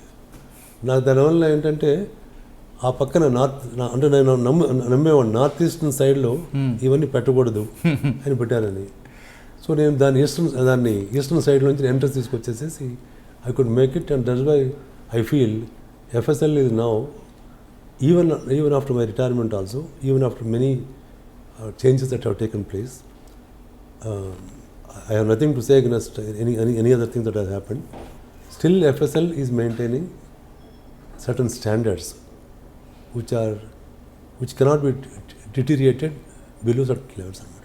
అంటే మీరు చేస్తున్న టైంలో FSL క్వాలిటీ క్వాంటిటీలో ఎక్కడో ఒక కాంప్రమైజ్ కాకుండా చేసుకొచ్చారు. అది మాత్రం మీరే కాదు, మీ తర్వాత వచ్చిన వాళ్ళు కూడా ఎవరు దాన్ని అనుమానించలేరు, ఎవరు చెప్పలేరు. కానీ ఒకటైతే గాంధీ గారి మీద ఎక్కువ వినిపిస్తుంటుంది. దాదాపు 8 మంది డీజీలు చూసిన గాంధీ గారు ఒక్కొక్కరితో ఒక్కొక్క మనస్తత్వం ఉంటుంది. అందరూ సాఫ్ట్గా ఉండేవారు కాదు. అందరితో కూడా గాంధీ గారు బాగానే ఉండేవారు ఎలా అన్నది ఒకటి ఎక్కువ. Jealousy management. ఎందుకంటే జనరల్గా సార్ ఒక ఆఫీసర్తో మీరు క్లోజ్ ఉన్నారనుకోండి, పలానా ఆఫీసర్కి గాంధీ పెట్టాను ముద్ర వేసేవారు. నెక్స్ట్ వచ్చిన ఆఫీసర్ కూడా గాంధీ గారితో బాగానే ఉండేవారు. హౌ అనేది అప్పుడు అంటే by our work and worth only. ఎవరు కాదంటారండి మనం చేసే వర్త్ని. As long as you are impartial and equal in your own responsibilities, fulfil responsibility. For example ఆయన వదిలేసేయండి. ఆ తర్వాత ఇప్పుడు ఉన్నారు మహేందర్ రెడ్డి గారు ఉన్నారు. ఆయన ఇప్పుడు నేను లేకపోయినా సరే నా గురించి ఆయనకు తెలుసు కదా అది. So even today I feel that he is also నేనంటే అదే ఉంటారని నమ్ముతాను నేను. అంటే ఇక్కడే కాదు, ఇప్పుడు వేరే స్టేట్స్కి వెళ్ళినా ఇలాగే. మీరు ఫస్ట్ ఫౌండేషన్ స్ట్రాంగ్ ఉంది కాబట్టి అది కంటిన్యూ అవుతుంది. అంటే by my establishing my own worth and work ద్వారా క్రెడిబిలిటీ బిల్డప్ చేసాం. ఆ క్రెడిబిలిటీ ఇప్పుడు ట్రూత్ ల్యాబ్స్లో కూడా కంటిన్యూ అవుతుంది. కాబట్టి today for example 30% of the cases are coming from courts. Can anyone believe it? Now they will believe if I am talking to you. 30% of the cases to truth labs are coming from courts and 10% from the police